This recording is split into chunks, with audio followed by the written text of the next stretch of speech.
troisième épisode. Yes, We made it to the third episode. And we're gonna keep making it. Exactement, comme vous voyez aujourd'hui, on a un grand du basketball montréalais, québécois, lavallois. Un grand 1 depuis t'as dit oui. Non. Moi personnellement, c'est personnel, c'est un membre de la famille. Je sais c'est qui, je sais qu'est-ce qu'il a fait. Donc aujourd'hui, on a monsieur Jerry Néré. Exactement. That's right. On a toujours, vous avez toujours notre hôte, Coach Ted Nesbia. et Edlin. On tient aujourd'hui aussi à shout-out tout le monde qui est derrière la caméra. Ça fait 3 épisodes. C'est pas juste nous deux. On a du monde qui travaille derrière la caméra, donc c'est important de les shout-out. Du monde qui nous ont aidé aussi avec les stats et tout. Donc on vous oublie pas, shout-out à ce monde-là. Donc aujourd'hui, passons aux choses sérieuses. Aujourd'hui, on a M. Jerry Néré. Est-ce que tu peux te présenter, nous expliquer quel est ton impact, ta contribution dans le basketball québécois? Qu'est-ce qui fait que toi, tu peux venir t'asseoir à Technical Foul Podcast, puis tu peux venir répondre aux vraies questions, les questions chaudes. Les questions real. Les real. Parfait. Ben, honnêtement, pour ceux qui savent qui je suis un vrai. Quand on dit un real, c'est je suis authentique. Donc quand tu m'as connu à 3 ans, à 20 ans ou maintenant à 43 ans, il n'y a pas de différence. Ça, et n'importe qui le sait que n'importe qui parle ou dit quoi que ce soit, puisque moi, mon outil de travail, c'est la vérité, je vais toujours être là pour défendre mes valeurs, puis je vais jamais, comment je peux expliquer ça? Je vais jamais trahir mes valeurs et mes principes pour de l'argent ou pouvoir avancer dans la vie. Très bien. Donc, avant même de parler de ce que je fais dans le basket, il faut que les gens comprennent ça. Et beaucoup de monde ont des problèmes avec un gars comme moi parce que, disons que tu dis quelque chose sur moi, et tu dis à coach, et j'apprécie coach, toi je vais pas t'occuper. Mais je vais aller voir coach, je vais dire regarde, tu me connais, et je vais dire regarde, ce que tu as entendu, ça fait pas de sens. Yeah. Mais donc je vais pas perdre mon temps Aller avec. défendre. Non, je vais y aller avec les gens que j'apprécie. Exactement. Donc maintenant, qu'est-ce que je fais avec le basket? Je suis un des rares au Québec qui peut se permettre de dire qu'il en vit. Je travaille dans un sport-études à Sainte-Thérèse, dans les Laurentides. Je m'occupe des secondaires 1 à 5 depuis 3-4 ans maintenant. J'ai laissé l'immigration. Je travaillais bien, mais je suis un gars, comme je t'ai dit, c'est pas parce que je fais du 9 à 5 que je vais accepter que les gens me manquent de dégâts. En fait, dans le fond, tu vois, ça c'est un rattrapage. Ouais. Tu as lâché ta job gouvernementale pour revenir donner à la communauté du basket. Parce que chose que la communauté, peut-être certaines personnes ne savent pas, là, longtemps, tu étais déjà dans la communauté, tu étais en ligne. Ouais, j'étais en ligne. Puis j'ai mis beaucoup de l'argent personnel pour aider des gars dans mes projets parce que j'avais une vision. Parce que mon but ultime à la fin de la journée, c'est de faire partie et aider le pays à développer dans le basket. Parfait. Et ça donne que je suis content que je sois avec vous parce qu'il n'y a pas de bluff. Comme les gens qui savent, toutes mes actions que j'ai faites ici, c'est pour Haïti. Bon, ça n'a rien à voir ici, tu comprends? Exactement. À long terme. À long terme. Et c'est pour ça que ça va expliquer beaucoup de choses. Il y a beaucoup de gens qui vont me voir, mais Jerry, t'es ici, t'es là, t'es à gauche. Mais c'est parce que vous ne comprenez pas qui je suis. On va arriver là-dessus. Donc, juste, voilà. Mais Jerry, c'est ça. Avant même de parler de coach, il faut qu'ils comprennent c'est qui est devant eux. Ça, c'était l'individu. Maintenant, ta contribution au basketball québécois. Qu'est-ce qui fait que tu as le poids de venir t'asseoir avec Coach Ted et moi aujourd'hui, puis donner ton avis sur certains sujets du basket québécois, nous donner des anecdotes, parce qu'aujourd'hui, guys, on a, je dirais des histoires et des anecdotes pour vous, c'est sûr. Car moi, je vais essayer de lui tirer les verres du nez. Ah, si tu vois que c'est une bonne question, c'est sûr, genre, on va avoir des techniques. Coach Ted est là. C'est sûr qu'il y a des techniques. En même temps, guys, avant qu'on aille trop loin, je pense que c'est nécessaire de le souligner. C'est incontournable. C'est sûr que c'est une tristesse, mais en même temps, aujourd'hui, on a perdu un grand du basket mondial, qui a changé la game, si c'est pas le meilleur, c'est un des meilleurs, c'est sûr qu'il fait partie de la liste. On va prendre un moment de silence pour Kobe Bryant. Le Mamba, le Black Mamba. Comme on dit, c'est sûr que c'est une tristesse, un petit moment de silence.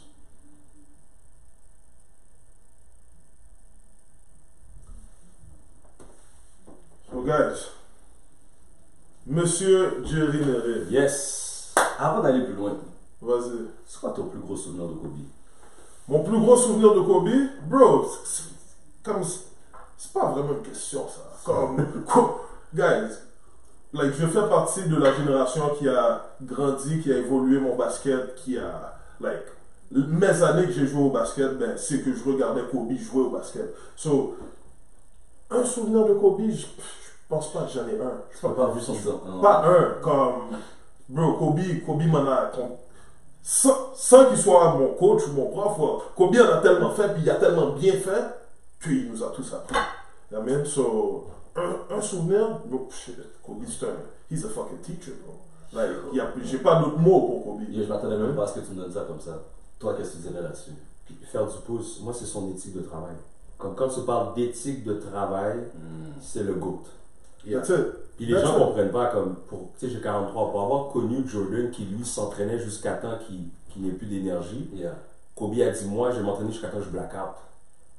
Tu vois, son état d'esprit était ailleurs. Les gens ne comprennent pas pourquoi il agissait de même, parce que lui, il était mentalement, il était ailleurs. Donc quand ça vient à l'éthique de travail, toi, je te dis, ça n'a rien à voir avec ce que Kobe a fait. C'est que j'ai compris dans sa tête. Ce gars-là, aussi, en même temps, quand il s'agit de compétition, guys, moi là, je ne vais pas vous mentir, le meilleur livre que j'ai lu dans ma vie s'appelle Relentless.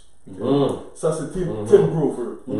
Bro, ça là, pour n'importe qui veut se dépasser sur cette planète, mon gars, Relentless is a must. Et j'ai lu. Ça là, c'est le meilleur livre que moi j'ai lu. Ça, c'est ma Bible. If I feel down, si là j'ai n'importe quel problème, I get back to Relentless, puis G, ton mind là, ta perception, it flips.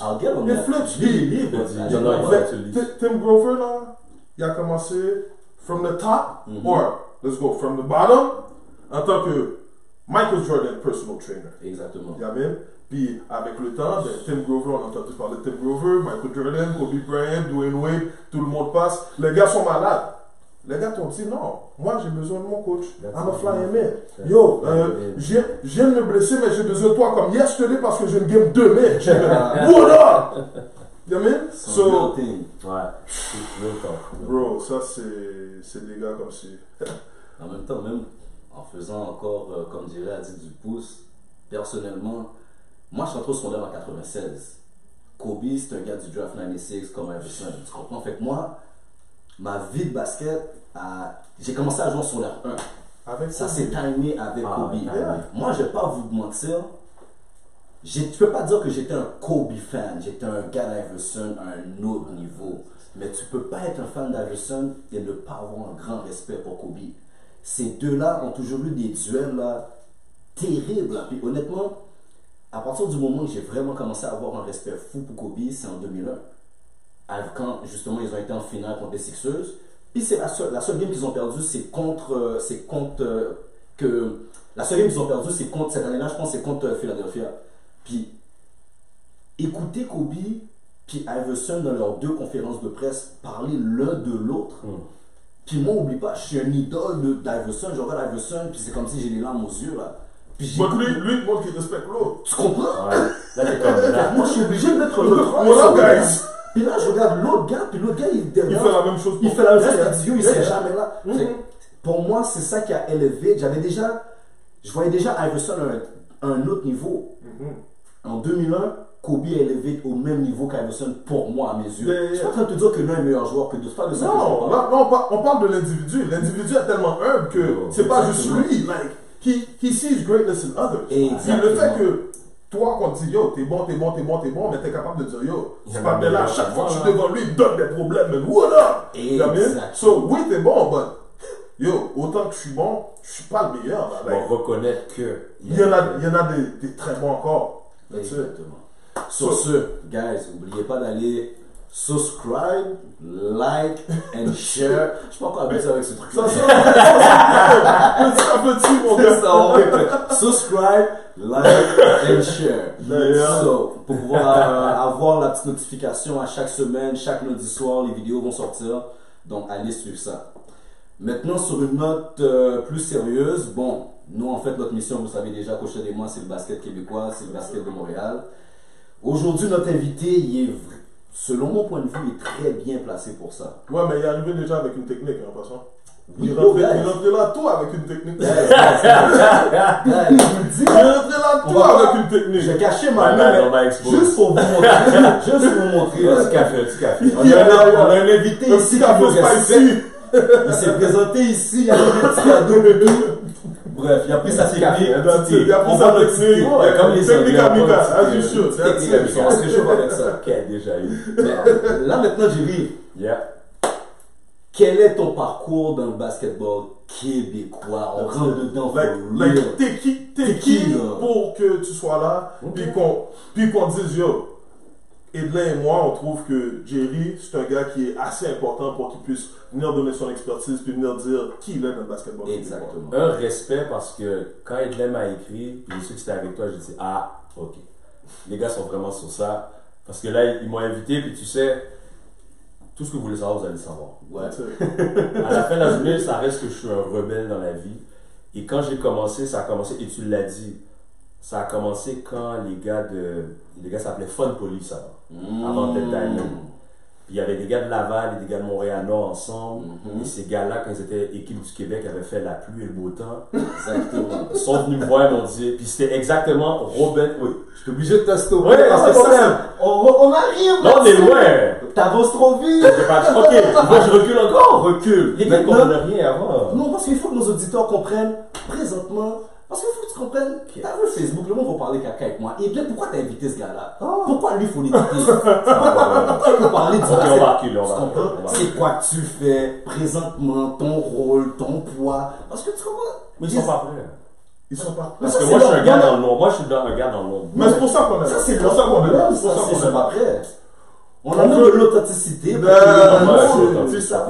le realness. S'ils sont pas prêts, c'est leur problème. Aujourd'hui, on amène quelqu'un qui peut dire les vraies affaires. Explique-leur qu'est-ce que tu fais. On va reculer. Moi, je suis un gars de Pâques.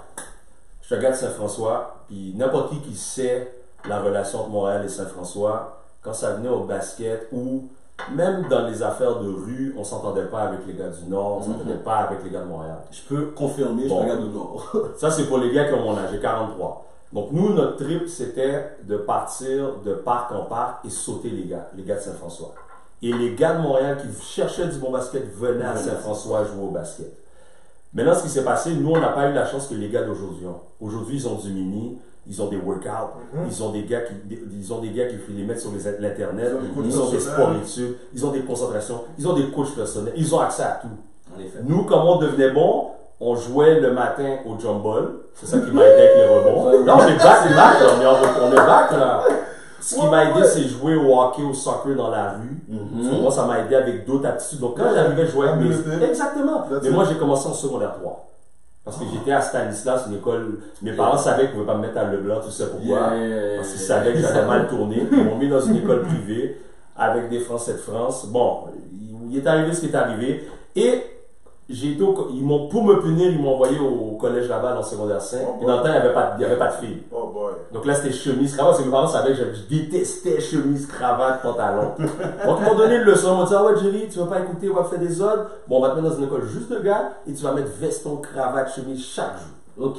Et c'est là, pour la première fois, que j'ai eu mes vrais coachs qui m'ont appris la game de basket. Okay. La game de basket, je la jouais instinctivement. J'étais un gars de parc. En effet. Tu comprends? Quand tu es un gars de parc, tu joues pas la game pareil. Non, t'es rough. T'es rough. Moi, j'étais le goon de luxe. Puis, pour que les gens comprennent, mes héros dans ce temps-là, c'était Tupac et Rodman. J'ai pas besoin de parler. Ok. Donc, moi, j'ai eu les anarchistes. Anarchistes. J'avais les cheveux verts, jaunes, rouges, roses, bleus, n'importe quelle couleur. Yo, guys, parenthèse. Quand le téléphone sonnait des fois, là, puis je voyais 4, 0, 6, 5. C'est quelqu'un de bâton. Mon gars, je vois le téléphone, j'entends la voix de sa mère, puis qui demande pour mon beau-père, mon gars. Elle a besoin de fête, mon gars. Puis après ça, j'attends 2 jours après mon beau-père, il faut qu'il descende à SF pour Jerry. Oh là. Juste élève parler. Ça, ce gars-là, monsieur, à 43 ans, il s'est assagé à un autre niveau. Moi, bref, les gens savent pas. Mais, donc quand je suis sorti de Collège Laval, j'ai eu la chance d'aller jouer à Marivic. Puis à Marivic, j'ai été là quand ils ont gagné le championnat provincial et ces gars-là sont partis à Momo. Fait que c'est avant que ça crase la première fois. Exactement. Okay. Donc là, les meilleurs joueurs, tous les bons joueurs qui sont à la Momo a été créés. Moi, je suis arrivé quand ça a crasé. Parenthèse, guys. Dans le temps, justement, c'est quoi? Début 90? Moi, j'ai gradué en 93 de Collège Laval. Donc, mi-90, ouais. Il y avait du collégial à Marieville. Oh oui. Par là, assez fort en plus, si je ne Très fort. Il y avait une équipe de foot. Équipe de foot. Exactement, c'est une école de foot. Même. Les gens, par la suite, bon, il y a eu des petites choses qui sont passées avec l'équipe de foot. Le programme sportif au complet a brisé. Ouais. C'est ce qui s'est passé. Politique et politique. Politique et politique. Là, mais moi, quand je suis arrivé, les gars sont partis à Momo faire le bruit qu'ils ont fait. Et c'est pour ça que quand je regarde le Division 1 aujourd'hui, moi, je me rappelle quand j'allais voir le basket, Momo contre Maisonneuve. Il y avait un gars, un Québécois qui s'appelle Maxime Bouchard, monsieur. Moi, je sais c'est qui. Je sais qui. De nom, je sais c'est qui. Je vois des gars comme Jackie, des faux, c'était des mais ce gars-là, mais le basket dans le temps, c'était des ballers comme qu'on voit en ce moment dans la NCA, c'est ça qu'on avait ici, des fous. C'était des fous. C'était du vrai basket. Mais on ne voyait pas les talents. Non, on ne voyait pas. Il n'y a pas d'internet. Pas d'Instagram, pas de Facebook, il n'y avait pas tout ça. Les jeunes ne savent pas. Boys Life n'existait pas. Là. Non, Boys Life, tout ça n'existait pas. C'est pour ça que quand les jeunes ils me disent, ah, tu comprends pas le thème, je ris tellement dans ma barre, même si j'ai pas de barre, j'ai juste un pinch. Ça me fait rire, tu comprends? Mais là, présentement, est-ce que tu coaches? Oh! Là, présentement, tu coaches à Saint-Gabriel, je m'occupe du sport-études et je coach le juvénile là. Ok. J'étais à Annecy, j'aide Wawa avec le programme qui vient de partir. Et j'étais à UQAM, j'aide mon boy Ronaldo avec les filles. Ok, bon, là, ça vient de clairer, là, guys. S'il y en a, vous voulez m'inbox pour me dire que nos invités sont pas relevants, non, donne-nous, monsieur. Là, vous voyez. Maintenant, il vous explique son parcours. Vraie question. Tout à l'heure, tu as mentionné, puis je t'ai freiné sans faire exprès. Oui, non, parce que non. Parce qu'on en a beaucoup. On en a beaucoup. Tu vas tout spill out, and we're going to hear it all. Tout, avec t'as nommé, là, Diamond Ballers. Ouais. Pour les gens qui ne savent pas, pour les joueurs de basket qui sont secondaires présentement, au cégep, si vous ne connaissez pas le Diamond Ballers, les gars, vous ne connaissez pas le basket montréalais. Le basket québécois tout court. Je vais vous dire, si vous ne connaissez pas Diamond Ballers, ADED, a.k.a. All Day Every Day. Ouais. Si vous ne connaissez pas Dynamo, vous ne connaissez pas, vous savez pas qu'est-ce qui se passe dans le basket québécois. Ils savent pas. Oui, dans vos écoles, vous êtes nice. Au cégep, vous êtes nice. CAS, vous êtes nice. Mais les trois noms que je viens de nommer, ces trois squads-là, c'est des gars qui voyagent dans le Canada, qui font des tournois et qui tapent du monde de manière significative. Régulièrement. Régulièrement. Là. Donc maintenant, tout à l'heure, tu as nommé le Diamond Ballers. Ouais.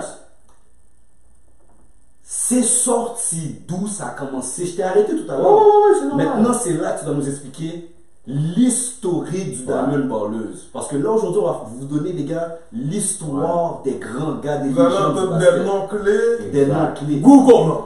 Ils vont comprendre pourquoi l'été c'est comme ça. Parce que sans les équipes que tu as nommées, le basket l'été ne serait pas ce qu'il est aujourd'hui. Il n'y aurait pas eu cet engouement dans le AAU. Je suis content de t'amener ça. C'est un point qu'on va retourner plus tard aussi. Moi, je vais dire, je vais le répéter. Si quelqu'un n'est pas content, mais je suis désolé, mais c'est la vérité. Bon. Je vais pouvoir l'expliquer. Avant de parler de Diamond Ballers, il faut que les gens comprennent qu'il y avait Fun Police. Parce que tu sais, il y a un tournoi à Montréal-Nord. Oui. Bon, exactement. Et les gars de Fun Police gagnaient tout le temps. Puis à un moment donné, je pense qu'il y a eu. Oui, on parle de ça. Est-ce que c'était le tournoi de la Maison des Jeunes ou bien c'était celle de Dina et Franklin? Celui de Dina et Franklin. Exactement. Il ne faut pas oublier, Dina et Franklin. On va encore trop d'histoire. Ouais. La maison.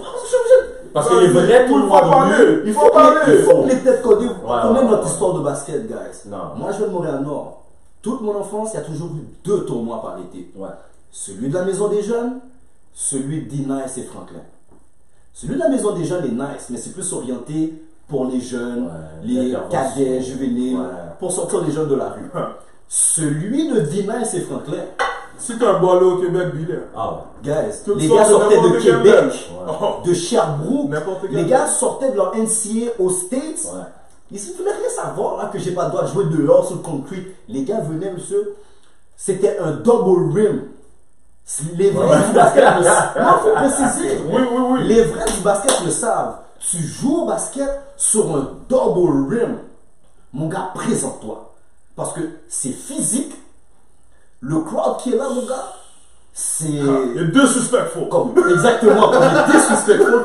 La STCU.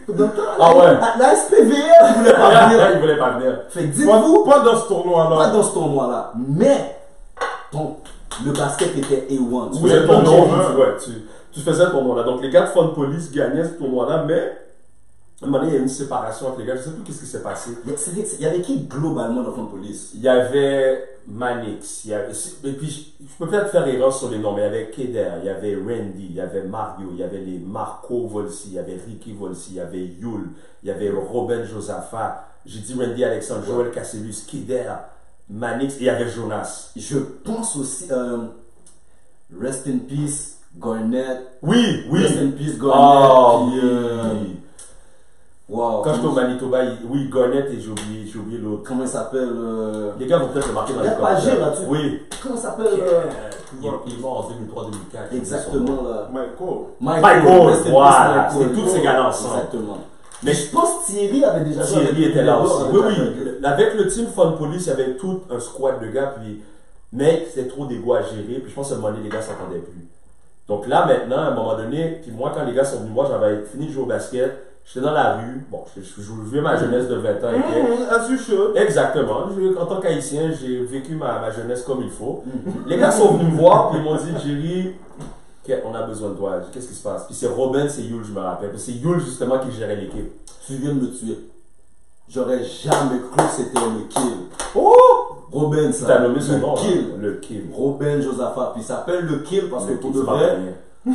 quand il rentre dans la bouteille, ou si tu rentres dans la bouteille, il est là, ou qu'à mourir. It's a murder. Yeah. Mais bref, c'est le C'est kill. vraiment le kill et Puis Yul. Yul qui sont Ouais, venus. ils sont venus me voir. Ils savaient où que je chillais à certaines heures. Donc ils sont venus me voir. Bien ils m'ont dit, sûr. non, ouais, ça veut dire, on va pogner le sens, on va pogner là. Les gars m'ont confié, ils m'ont dit, regarde, Jerry, on a une affaire Fun Police. On a besoin, parce que moi je suis le roi de la propagande. Donc comme je te dis, je suis un anarchiste. Quand ça vient de la propagande, je fais C'est du pour bruit. l'obéi, on Ah, fait l'obéi, King l'obéi. Ok. Donc Jerry, on a besoin de temps parce que point de vue professionnaliste, les gars n'étaient pas professionnels. Les gars payaient pas les tournois. Le warm-up est 20 minutes. Les gars arrivaient à 2 minutes du warm-up. Pantalon babouda. Puis les gars courent avec leurs shoes de Bon, tu vois, c'est pas des blancs, c'est pas des blancs là. Là, les gars m'ont dit, gars, on peut pas. Ils tapaient. Mais les gars voulaient aller universitaire. Sans discipline. Sans moment. Là, ils ont dit, regarde, là maintenant que les coachs nous hate, il y a de la politique, même si on a fait Team Québec, là on voit qu'on ne veut pas nous donner de look aux États-Unis et tout. On a une plateforme, est-ce que tu peux nous aider à emmener ça à notre niveau? Et je ne mentirais pas, dans ce temps-là, je n'étais pas un coach, j'étais un ancien joueur, j'étais un animateur. Je n'étais pas un coach. Vous voyez qu'est-ce qu'on fait nous aujourd'hui en 2020? Je me rappelle là, eux ils ont tourné une vidéo dans ta chambre. Diamond Ball, yo, c'est sur YouTube. C'est sur YouTube. Avant que tout le monde existait en ligne, on avait DBTV. On faisait de la propagande sur YouTube. La première année que YouTube est sorti, on était déjà là-dessus puis on narguait les Américains. C'est du gros story qu'on Les gars, ils fait comprennent aujourd'hui. pas. Là. Vous êtes vraiment mieux d'aller click, like, share. Les C'est gars tout ça nous comprennent là. pas. Yo, fait back. Si vous avez oublié les noms, allez écrire dans le nom sur votre channel. Diamond Ballers sur Google le YouTube. nom, Vous cliquez happy. allez comprendre. Vous allez Bref, comprendre.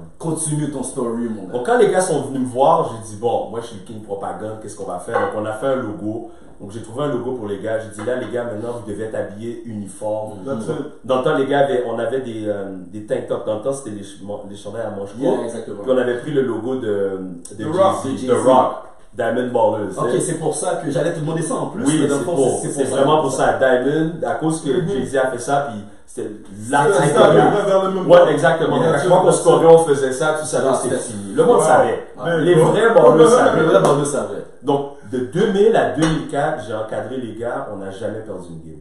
Puis ces gars-là, quand je suis arrivé, là, je leur ai dit, regardez les gars, vous savez pas qui vous regardent. Il y a des enfants qui vous regardent. Never. Donc là, j'ai dit, il faut arriver 1 heure avant. That's it. On arrivait 1 heure avant, on se préparait, on faisait le warm-up comme du monde. La So- discipline. So, Discipline. t'emmener le business aspect. Le business aspect pour l'image. Ouais, J'ai ouais, vu la ouais. différence Ah, vraiment. c'était fou, Parce que là. moi, c'est parallèlement quand on était au cégep que ces gars-là étaient rares. Puis c'est déjà arrivé là, on faisait les mêmes tournois, on est dans nos cégeps, Ouais, ouais. puis eux s'inscrivent. Puis ils tapent tout le monde. Puis ils viennent taper. Mais la question que je vais te demander avant Oui. que tu continues, à partir du moment que les Kill et Yul sont venus te voir pour Ouais. dire ok yo, on a besoin de faire quelque chose, qui sont les membres fondateurs du squad? Bon. Toi, on va dire que tu es comme le président, ouais. coach, Les slash vrais? GM. Mais les vrais membres fondateurs. Fondateurs. Parce que les gens doivent savoir c'est qui les légendes. Ouais. Mais au moment où tu arrives, est-ce que tu sais c'est qui les membres fondateurs? Parce que ils sont venus te voir pendant qu'ils avaient déjà le Il y squad. avait déjà le Fun Police. Right. Mais le Diamond Ball, à partir de Diamond Ballers du Ils jour n'étaient pas J, encore là. j'étais là. Le Ok, Diamond ok, à partir ok. du premier Comme jour. Diamond j'étais Ballers, là. t'es là. Ah, C'est ça, ouais, c'est ça. J'étais là. Comme j'étais là, puis je peux vous dire, c'est Yul, Robens, Ricky, Marco, Claude Delma, Mario Joseph, Keder, Randy, Joël et Jonas. Ok. Peut-être que je manque un ou deux gars, mais je te dis ça, c'était les gars. C'est le core du début. Oui, dans tous les tournois, je les appelais, ils étaient tout le temps là. Oui, David, Robocop était là. David était là.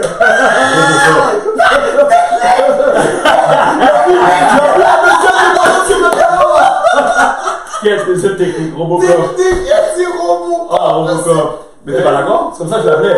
Personnellement, j'appelais Robocop. Oui, mais c'est qui, les gars, David Noël? Si vous n'êtes pas d'accord avec le fait qu'il a dit Robocop, trouvez des types de Dawson, tu vas le regarder. Si tu le vois marcher, il est Robocop, for real. Mais tu vas pas scorer sur lui. Exact. David? Bon, c'est pas ça, je dis, j'ai peut-être oublié un ou deux, mais David, bon, c'est ça, Robocop. Robocop était là. Ça, c'était les premiers. Et ensuite, t'as Manix qui est embarqué quelques années après. Ok. On a Nikis Medina. Quand les Nikis est arrivé, bon là, tout le monde était chargé. Mais là, c'est ça ma question. Oui. Parce que moi, à un moment donné, j'ai vu une église. Moi, j'ai grandi dans le Nord avec une mentalité un petit peu street, comme si, yo, pas qu'à flipside.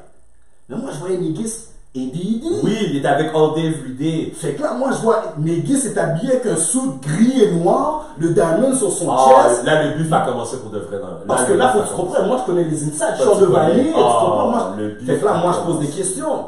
Mais là, on est rendu 3 ans plus tard. Là, on a sauté. On a sauté. Bon, continue. J'ai sauté, guys. On continue le storyline.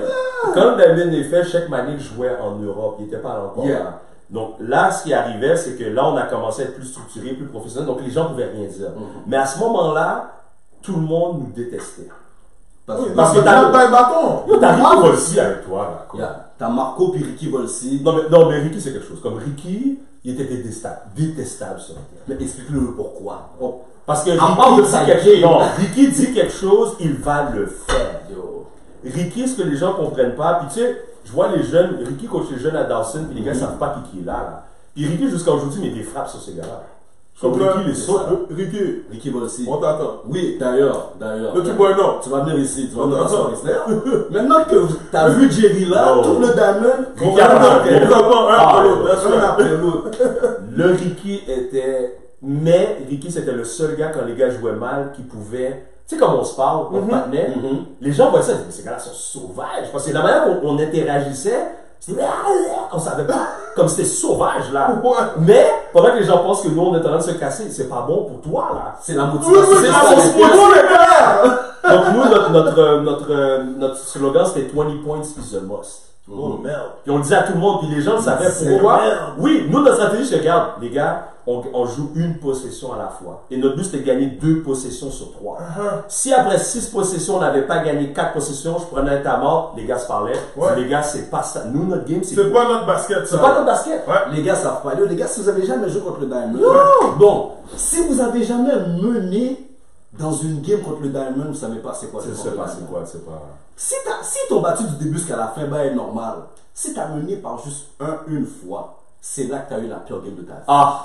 Là, c'est la pire game de ta vie. Les gars reviennent, tu fais 8 minutes, tu mets pas un basket. Tu fais 8 minutes, quand Yul décide, Yul puis c'est qu'à la façon que Yul puis Claude se regardent au moment puis ils disent yo, ça suffit. Ça se peut que les gars passent par la la balance dit c'est assez. C'est assez. Bref. Fait que là, ces gars-là, mon gars, quand tu mènes, puis les gars ils s'engueulent, puis tu vois Ricky sur le dos de quelqu'un en train de cracher dans toute sa face. Là, c'est Ricky, là, je l'ai vu, là. Puis les gars, ils sont en train de se jouer, là, puis on s'en fout parce qu'on sait qu'on va gagner. Mais c'est comme. C'est votre basket, c'est notre basket. Exactement. Votre chimie, c'est comme ça qu'elle se passe. La chimie, c'est un ailleurs, il va pas le faire de la même manière. Mais vous, dans votre chimie, this is how it works. Puis si je te chie pas dessus, well, you don't fucking get it. So, pick your ass up and let's get it done. Tout ça part du respect. C'est le respect. Numéro 1. Moi, c'était ma job. Donc, avant que le Verbal existe, moi, j'étais là. Moi, ma job, c'était justement ça, faire la propagande. Puis, comme j'ai dit aux gars, j'ai dit, garde, il faut qu'on continue à taper les gars pour que maintenant, on paye plus les tournois. Parce que c'était le problème des gars. Parce que là, ça sentait... Non, mais c'est l'invitation, mon chum. Là, on commençait à venir sur l'invitation. Parce que là, les gars avaient un problème dans les tournois. Quand les gars demandaient qui était là, Damien était là, les gens s'inscrivaient pas. C'est ça qui est arrivé. Après un an, tu gagneras pas. Tu gagneras pas, donc les gens s'inscrivaient plus. Donc là, les gens ont dit, pour avoir du monde dans le tournoi, on vous le donne. On vous le donne et puis on ne dit pas que vous êtes là encore. Peut-être à la fin, on vous a inscrit. Et c'est là que les gars ont commencé à avoir des looks aux États-Unis parce que là, les gars, ils ne comprenaient pas comment c'est pas Jerry qui est là, qui n'a pas rapport à un gars de rue. arrive à gérer ces égos-là, c'est parce que j'avais un respect pour ces gars-là et ces gars-là avaient un respect pour moi. C'est juste ça, c'est juste une question de respect. Question pour toi. Ouais. Admettons, t'arrives, une game, on va dire, contre les gars de Charles Fortier, qui sont les Dynamos, ou les gars de EDD. Yes. Tu vois que le squad est pas. Il manque des bodies. C'est qui le gars que tu dis, peu importe le body qui manque, mais celui-là. Qui va faire non, pas qui va faire ces gars-là, c'est next maintenant. Je l'ai vu de mes propres yeux, c'est next maintenant.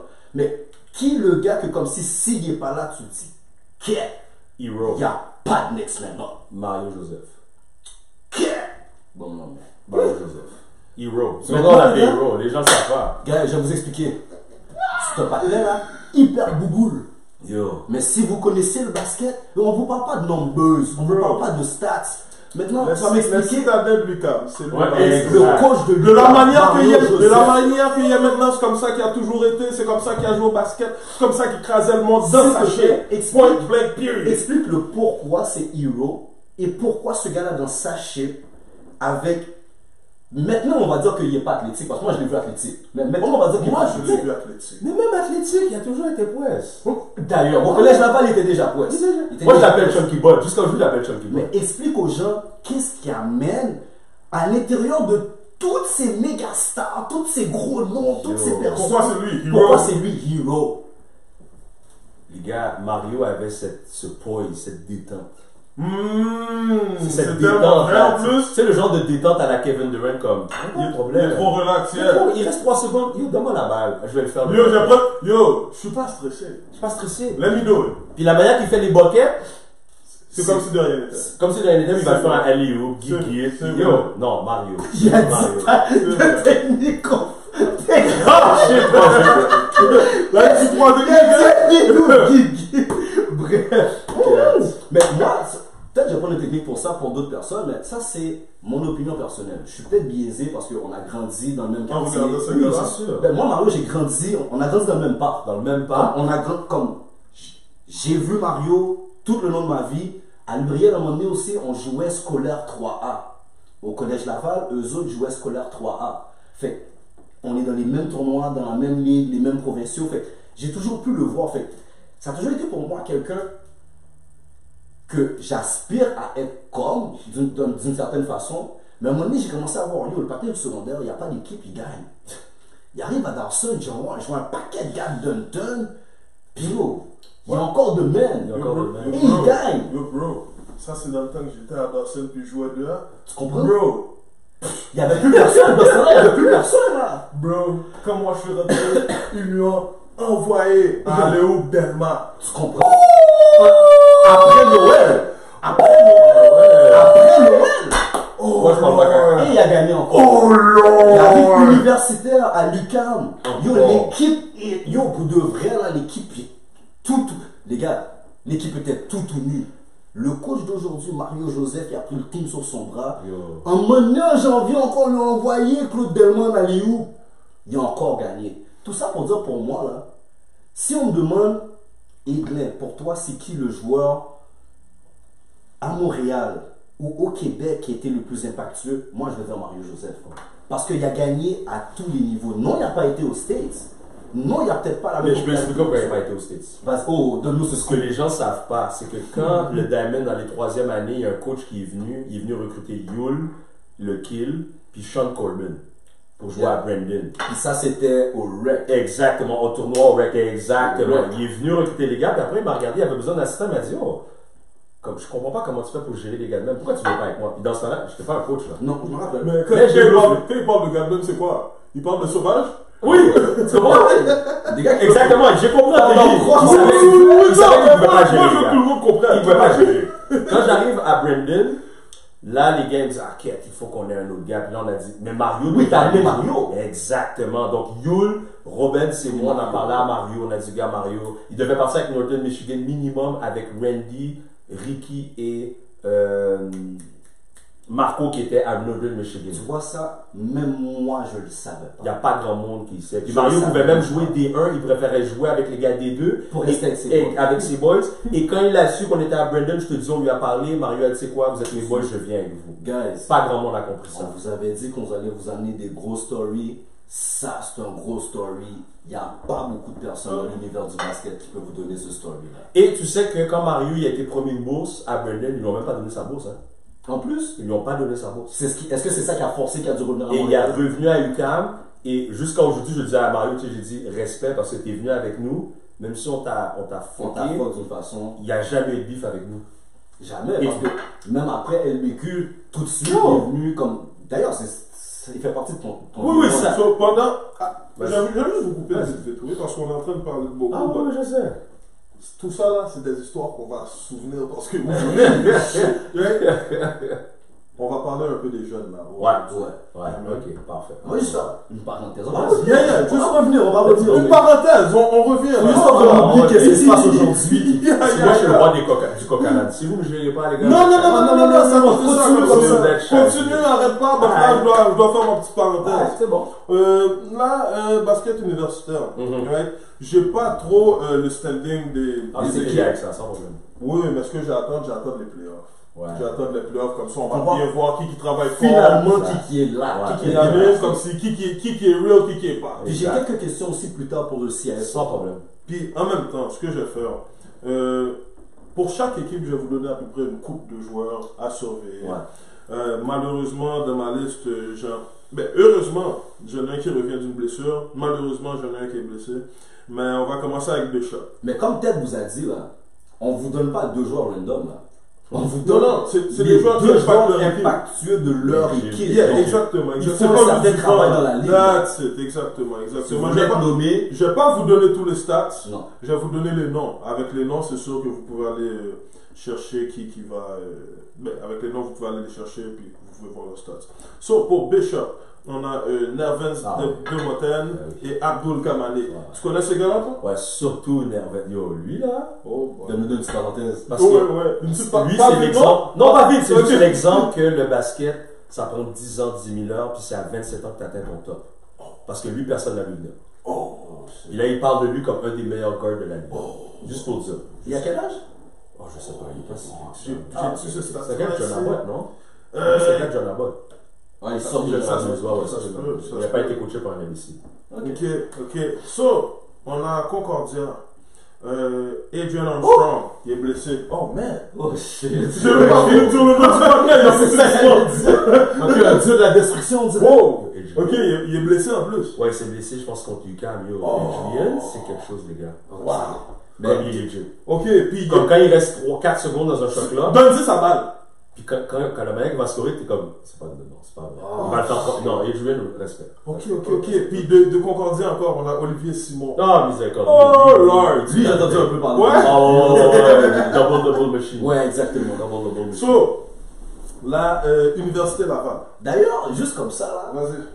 Quand on m'a parlé de lui, là, Olivier Simon, c'est ton nom qu'on m'a sorti. Oh ouais? Ouais. Pourquoi? Sa façon de jouer, parce qu'il est énergique. On t'a dit un robot? Pas robot. C'est plus au niveau qu'il était énergique. Ouais. Puis que il prend une fierté à faire certaines choses qui ne sont pas nécessairement quantifiées. It's not big. It's the small stuff. C'est pas sous score sheet. C'est pas sous score. It don't matter. It's the small stuff. Moi, je veux que l'équipe gagne. Le bon pic, le charge. Moi, je veux que mon équipe gagne. À la fin de la journée, là, moi, j'ai pas besoin de grand chose. Mon nom, le score sheet, ça c'est détail. Mais quand mon équipe a le W, puis tout le monde boy! Yo, y a pas de meilleur feeling. Il y a un gros, je cherche à côté de toi. J'ai joué au secondaire avec lui. Il a tué le score sheet toute le fucking secondaire. Il dit qu'il n'y a pas besoin du score sheet.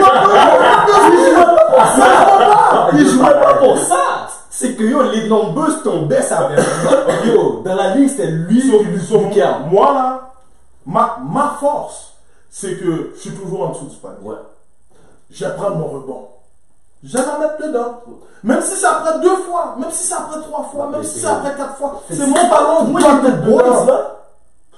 Quand je mettre dedans, c'était fou. Ouais, non, ça c'est mon record. À vie.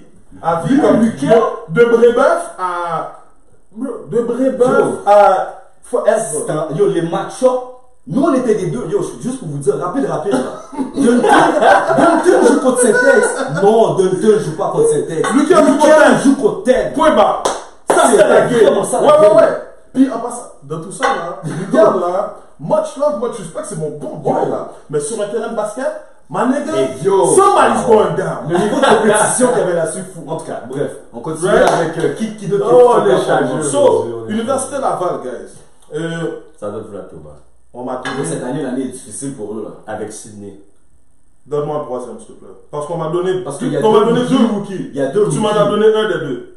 Il y a deux rookies là. Sydney, je l'ai coaché à Laval. Ouais. Là, je l'ai coaché à Jean Gros. Ouais, le troisième, ça doit être le petit point de goal que tout le monde parle maintenant. Là. Le petit noir là, super rapide. Le là. gars de Vanier, là, comment il s'appelle Puis je pense qu'originalement il sort de Jean Roux. Pas de Jean Roux, de Jean 23, je crois. Peut-être, c'est quoi son nom? Steve Joseph. C'est lui, exact. Ouais, Okay. le petit point de goal. 3-3, mais j'ai juste donné 2 sur 3. J'en ai 2, mais c'est ça. À J'ai cause joué des ballons, contre mais non, mais lui, c'est quand je coachais à Dunton. Mes joueurs, mon petit Steve qui jouait à Dunton, jouait contre lui aussi. Ce matin-là, il était fou pour de vrai. Un méchant. Il était Lui, méchant. comme des Boston, c'est un late bloomer. Comme là, maintenant, il est méchant. Ok. So là, on a McGill. Ouais. Ça, il en manque pas des joueurs. Oh, wow. Ok. So, c'est celui-là, il va peut-être avoir une rotation. Ouais, parce que c'est une équipe qui joue bien ensemble. C'est pas comme Cocosia et Adrian. Deux gars qui sont en train de supporter l'équipe. Ça, c'est l'équipe qui est l'équipe. C'est une équipe, ils sont bien coachés. Mais je peux pas dire vraiment deux gars. Il y a JJ qui joue point guard. Il y a JJ qui joue point guard quand même. Le petit patron de Rivière. Ça, c'est Jamal Mayali, ça? C'est quoi son vrai nom? Moi, depuis qu'il est petit, man. C'est là du lait, il fait quoi depuis qu'il est petit? Je l'appelle JJ, mais pas jamais. Jamal, j'ai un Quarry Wine. Ah, ok. Ça, c'est pour McGill. Mais JJ. Non, ils observent pas JJ ça. Puis pour UQAM, j'ai numéro 6. T'as Alex Stephenson. C'est Alex Stephenson. Oh, wow. Ben. Alex, c'était le gars de Momo là? Ouais. Ok, c'est ça. Comme si c'était l'ancien big man de Momo là. Hein? L'ancien big man de Momo. Exactement. C'est lui qui a emmené, qui a aidé. Lui d'ailleurs, j'aimerais ça demander l'avoir sur l'émission parce que depuis qu'il est au secondaire, il chiale toutes les ligues dans lesquelles il est. Ouais. Fait qu'à un moment donné, j'aimerais ça qu'il vienne s'asseoir nous expliquer comment il fait pour nous. Voici qu'est-ce qu'on va faire. On va envoyer tout le monde à aller subscribe, like, share. Comme ça, and follow. Comme ça, ils vont pouvoir entendre leur nom. Ils vont pouvoir travailler beaucoup plus fort pour que leur nom se fasse dire dans l'émission. Puis on va avoir un plus gros fanbase. Puis ils vont peut-être venir s'asseoir s'ils travaillent vraiment bien. Puis exactement. Let's get it going, you know? Encore une fois, là on va revenir encore sur le piquant. On revient encore sur Coach Jerry. Là maintenant, ce que je veux te demander, on est encore sur Diamond Ballers parce qu'on va pas se mentir. T'as 12 des plus grandes légendes dans ce squad. Si c'est pas 15. Mais avant de trop rester sur Diamond Ballers, parce que on peut pas vraiment parler des 12 légendes. Je te jure, on va avoir toutes ces légendes-là. Oui, non, ça sort d'ici. Ouvre la porte, mais ferme la porte. Mais j'avais une petite question. Vas-y, la question clé. Dans le groupe de tous ces gars, parce que moi je le sais, les auditeurs savent pas, mais moi je te montre la famille, fait que je le sais.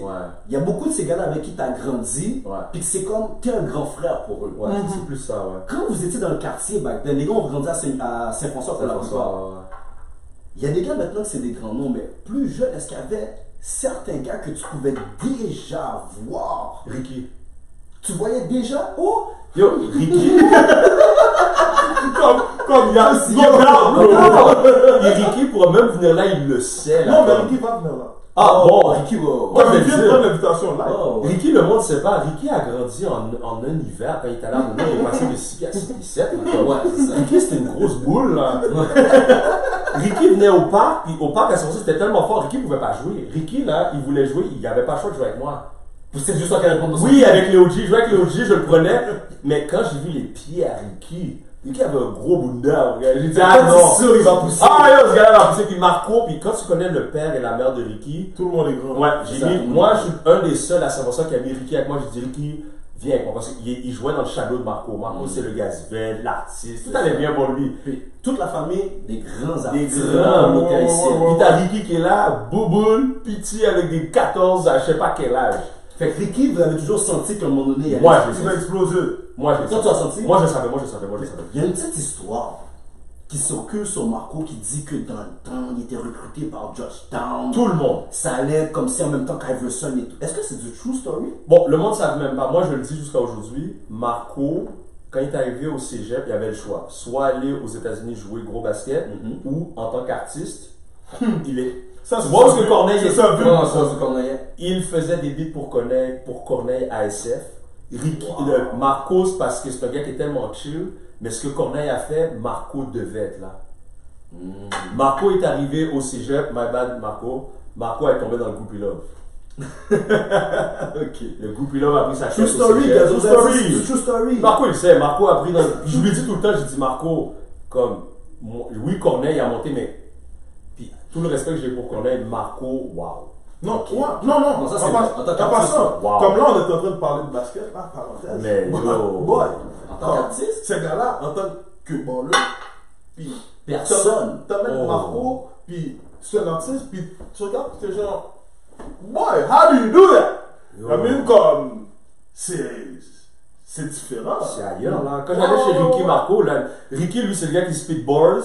Marco, c'est le gars qui c'est le chanteur, les accords. Mais yo, c'est comme, j'étais comme, wow. Non, c'est grandiose. Même mes parents, quand je leur dis vol-ci, ils ne parlent pas de basket, là. Mais le plan, jusqu'à présent, il va dans les mariages, les baptêmes, puis il chante. Dernièrement, on m'a dit, c'est M. Volsi qui chantait. Je dis, wow, le gars est à la retraite, puis il continue à faire ça. C'est une sommité.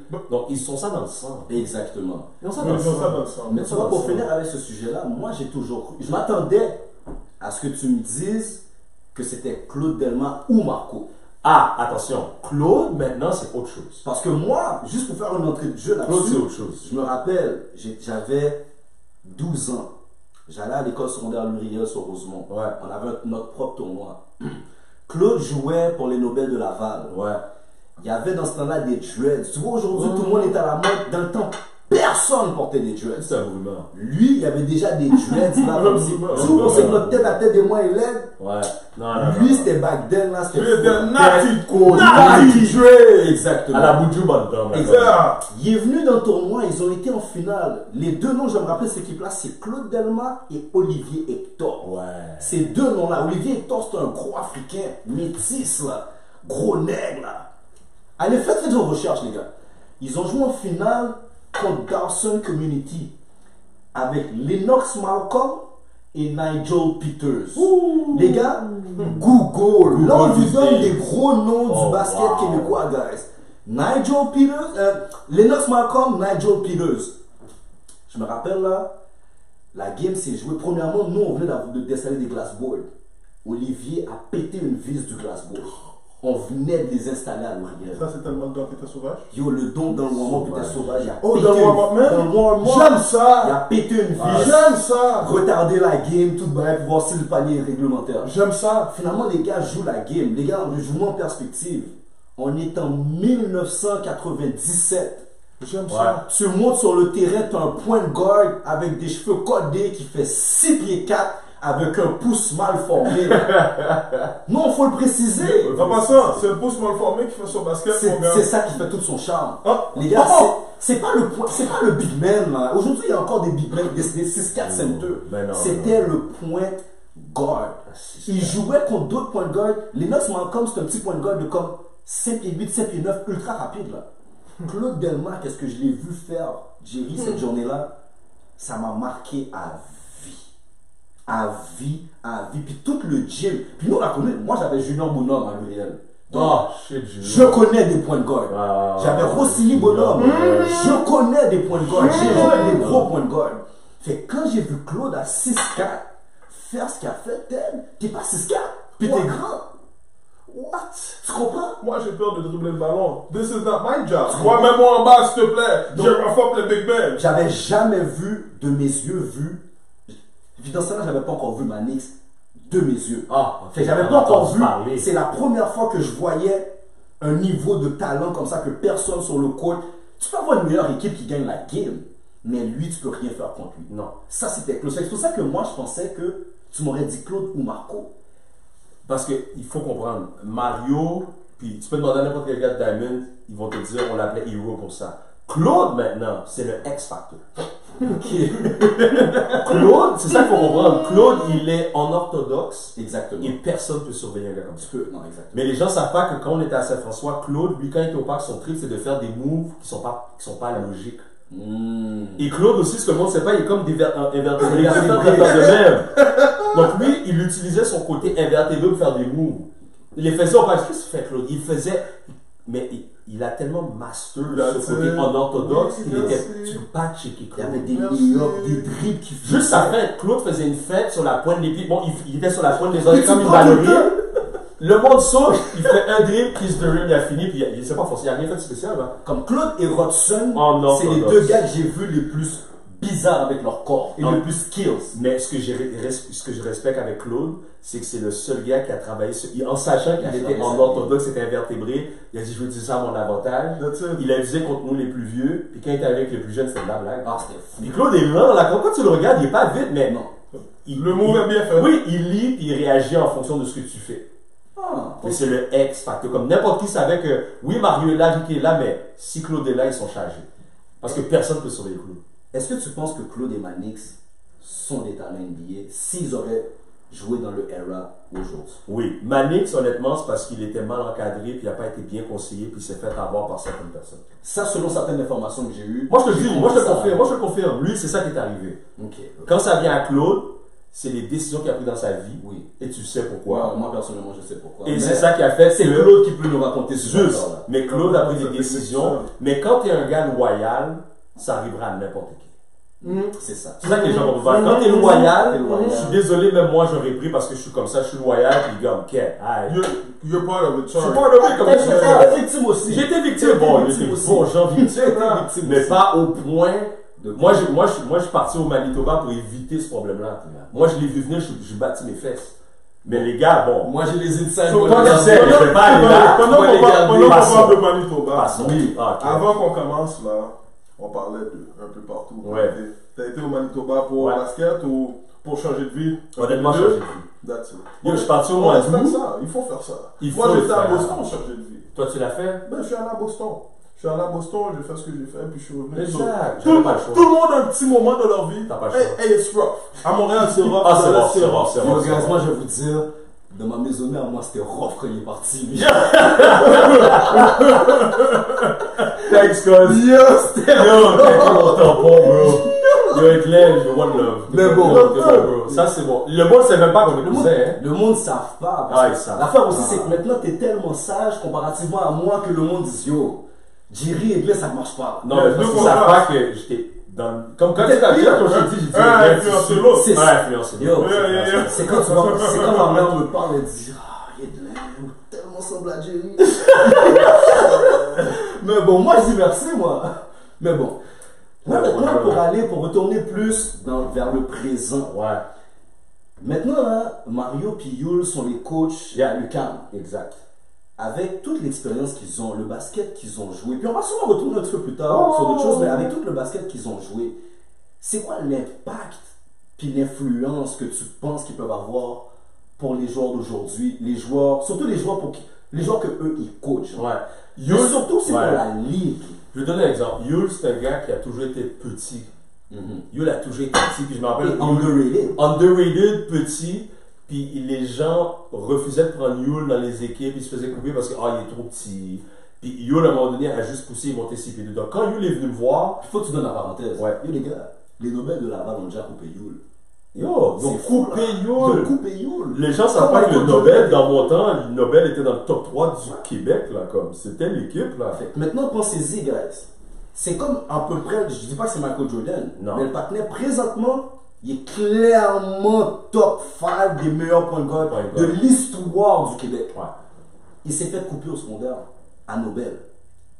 Et c'est Brandon qui lui a donné sa chance. Exactement. Et quand il a fini à Brandon, c'était tellement fou qu'il a été le Defensive Player of the Year. Sur Osvaldo Gentil. Allez Google, les gars. Les gars, on vous donne des gros noms. Non, des fois, tu dois passer dans le... Osvaldo, c'est un autre. Des fois, tu dois passer dans le méchant. Il faut que les gars comprennent. On est deux têtes codées présentement. Nous, on nous fait ça. Nous, on n'est pas le basket. Oh, ils savent. Non, ils comprennent pas. Les gars, on vous donne des gros stories. C'est nous, ça fait des mois les têtes. Là, c'est un beau jeune tête calée qui est là. Osvaldo Gentil, Osvaldo Gentil, il a dominé le CIS. Pas sa partie ontarienne. Il a dominé le CIS au complet pendant 4 ans jusqu'à ce que Brandon arrive. C'est vrai. Puis avec l'année de Yul et Danny Charleray. Charlotte Danny Charleray, parce que moi j'ai un championship avec Danny Charleray à Vanier. Oh ouais. Même avant qu'il y ait à Brandon, Danny joue à Vanier avec moi. Mais bref. Justement, maintenant, explique-nous Yul, comme tu disais. Mais comme juste Osvaldo, quand on était Diamond, hein, il y avait un tournoi qui s'appelait le Black Provincial Basketball Tournament à Nova Scotia. Celui que vous avez joué contre l'équipe de Jamal Magloire. Yo! Ok, guys, je m'excuse. Ouvre la parenthèse. Jamal Magloire a été All-Star de la NBA. Les gars, écoutez ce story parce que vous l'avez pas. Les gars ne comprennent pas. Ce tournoi-là, c'était 2-25 minutes, temps arrêté. Yo, Mario m'a dit vous avez 4 jours pour le team, le partenaire. Yo, Jamal Magloire, yo, c'était l'enfer. En plus, cette journée-là qu'on jouait, il faisait comme 45 degrés dehors. Mais à cause que c'était Jamal, les gens savaient que c'était le Diamond, puis on respectait pas. On a joué, on a battu Jamal Magloire avec sa gang d'All-Star. Qui ont joué après? Osvaldo et sa gang de gars d'Ottawa. Les gars nous ont donné. Yo, le Nexo dans son squad qui shoot de n'importe quoi était là. Okay. Yo, les gars d'Ottawa étaient là. Il y a 2 semaines, j'ai vu yo, j'ai dit yo. Les gars m'ont vu, m'ont dit respect, j'ai dit yo les gars. C'est un autre squad tel. Les gars d'Ottawa, comme yo, Osvaldo, il nous a donné des mots. Ici en passant des mots de tête. Là, tu vois, dernièrement, il a été nommé coach. Oui, exactement. Puis les jeunes ne comprennent pas c'est que Osvaldo. Yo, Osvaldo, 5 championships en 5 ans. Ça, c'est le gars qui va être pour l'équipe d'Ottawa. Oui, exactement. L'été, il nous a donné des c'est une autre légende. Là, cette année, on est au Québec. Avec le temps, on va pousser le podcast. Ouais. Osvaldo, respect. Comme, yo. Si tu peux en tout cas nous l'avoir ici, c'est là, on est content. Osvaldo CIS donnait et l'été, il nous a dit Diamond posé, monsieur. Ok. C'est le seul. À Brandon, justement, t'as amené Yul, t'avais Danny Charlery. Non, Danny Charlery, j'étais pas là quand moi j'étais là avant, j'étais là en 2003. Ok, mais après Danny Charlery, moi j'étais plus là. Nathan Grant était là aussi. Il est parti après. Il était après. Ok. Parce que moi quand j'étais là, il y avait juste Yul, Mario et Sean Corbin. Un gars du Nathan Grant qu'on a nommé, guys, c'est le coach présentement du collège Laval. Nathan. Du collège Laval. L'université Laval. Now, for sure, you do speak French. Back then, at Vanier, you non, là, il parle français. Là, tu parles français. Ah ouais, Nathan parle français. Hey, Nathan, là, écoute-moi. Là, tu parles français, le gros. À Vanier, tu voulais pas parler français, le gros. On attend sur la chaise. Là, ta chaise est là, Nathan. On t'attend. Me and you, we got stories, man. You know, we were rivals. We got stories. So, I'm waiting for you. Anyway, ah oui, Nathan, c'est un autre. Comme, gros warrior. Maintenant, la génération de coach que tu vois, c'est cette batch de 2000. Exactement. Là, tu vois Chuck, je l'appelle Chuck, là, qui est à l'Université Laval, qui s'occupe, qui a embauché Nathan, c'est pas pour rien. Oui, là, quand tu dis Chuck, tu parles de Charles Fortier. Oui, moi je l'appelle Chuck. Shout out to Charles Fortier. Les gars, si vous savez pas c'est qui. Les gens savent pas c'est qui ce gars-là. Comme, honnêtement, là, je vais m'adresser aux noirs de la communauté du basket. Vous ne connaîtrez jamais un blanc aussi fort au basket au Québec. Trop intelligent. À tous les niveaux, ce gars-là est un monstre. Moi, je vous le dis là, il sort de Polyvalent de la Forêt en Abitibi. Non, j'y vais loin là. Yo, j'ai perdu contre les gars justement vendredi. Charles Fortier, gars, je vous le dis là, c'est le coordonnateur sportif de l'Université Laval présentement. Lui, je l'ai vu, je me rappelle là, la première personne qui m'a parlé de lui, c'est Angelo Lima, shout out. C'est le premier gars qui m'a parlé de Charles Fortier quand il était à Momo dans le temps avec Dido. Ouais. Moi je sors de Montréal-Nord, donc Dido, c'est un icône pour nous. But non, man. Ben, Dido était, bon, quand j'étais à Brandon, Dido était là. Bon. Dido était dans l'équipe? Oh! Il y avait Dido, quand il fait la oui, Dido était avec nous. On fait une grosse squad là. Dido, yo, mais c'est pour ça qu'on s'est rendu au Canadien. On va ramener à. Oui, comment Yul et Mario peuvent influencer. Justement, tu disais, Yul a été reconnu comme le defensive player et tout. Tu faisais la. Ça a pris du temps là, avant qu'ils reconnaissent Yul, mais au Québec, ils refusaient de donner la chance à Yul.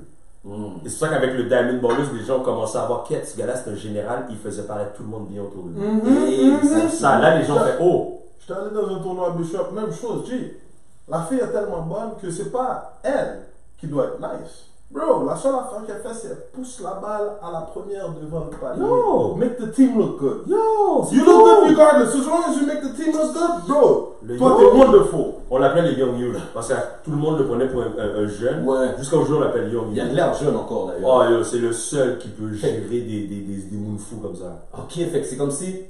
Mais dans le fond, ma question, c'est plus orienté à l'influence de l'historique de leur game, puis aujourd'hui de leur nom dans l'univers du basket.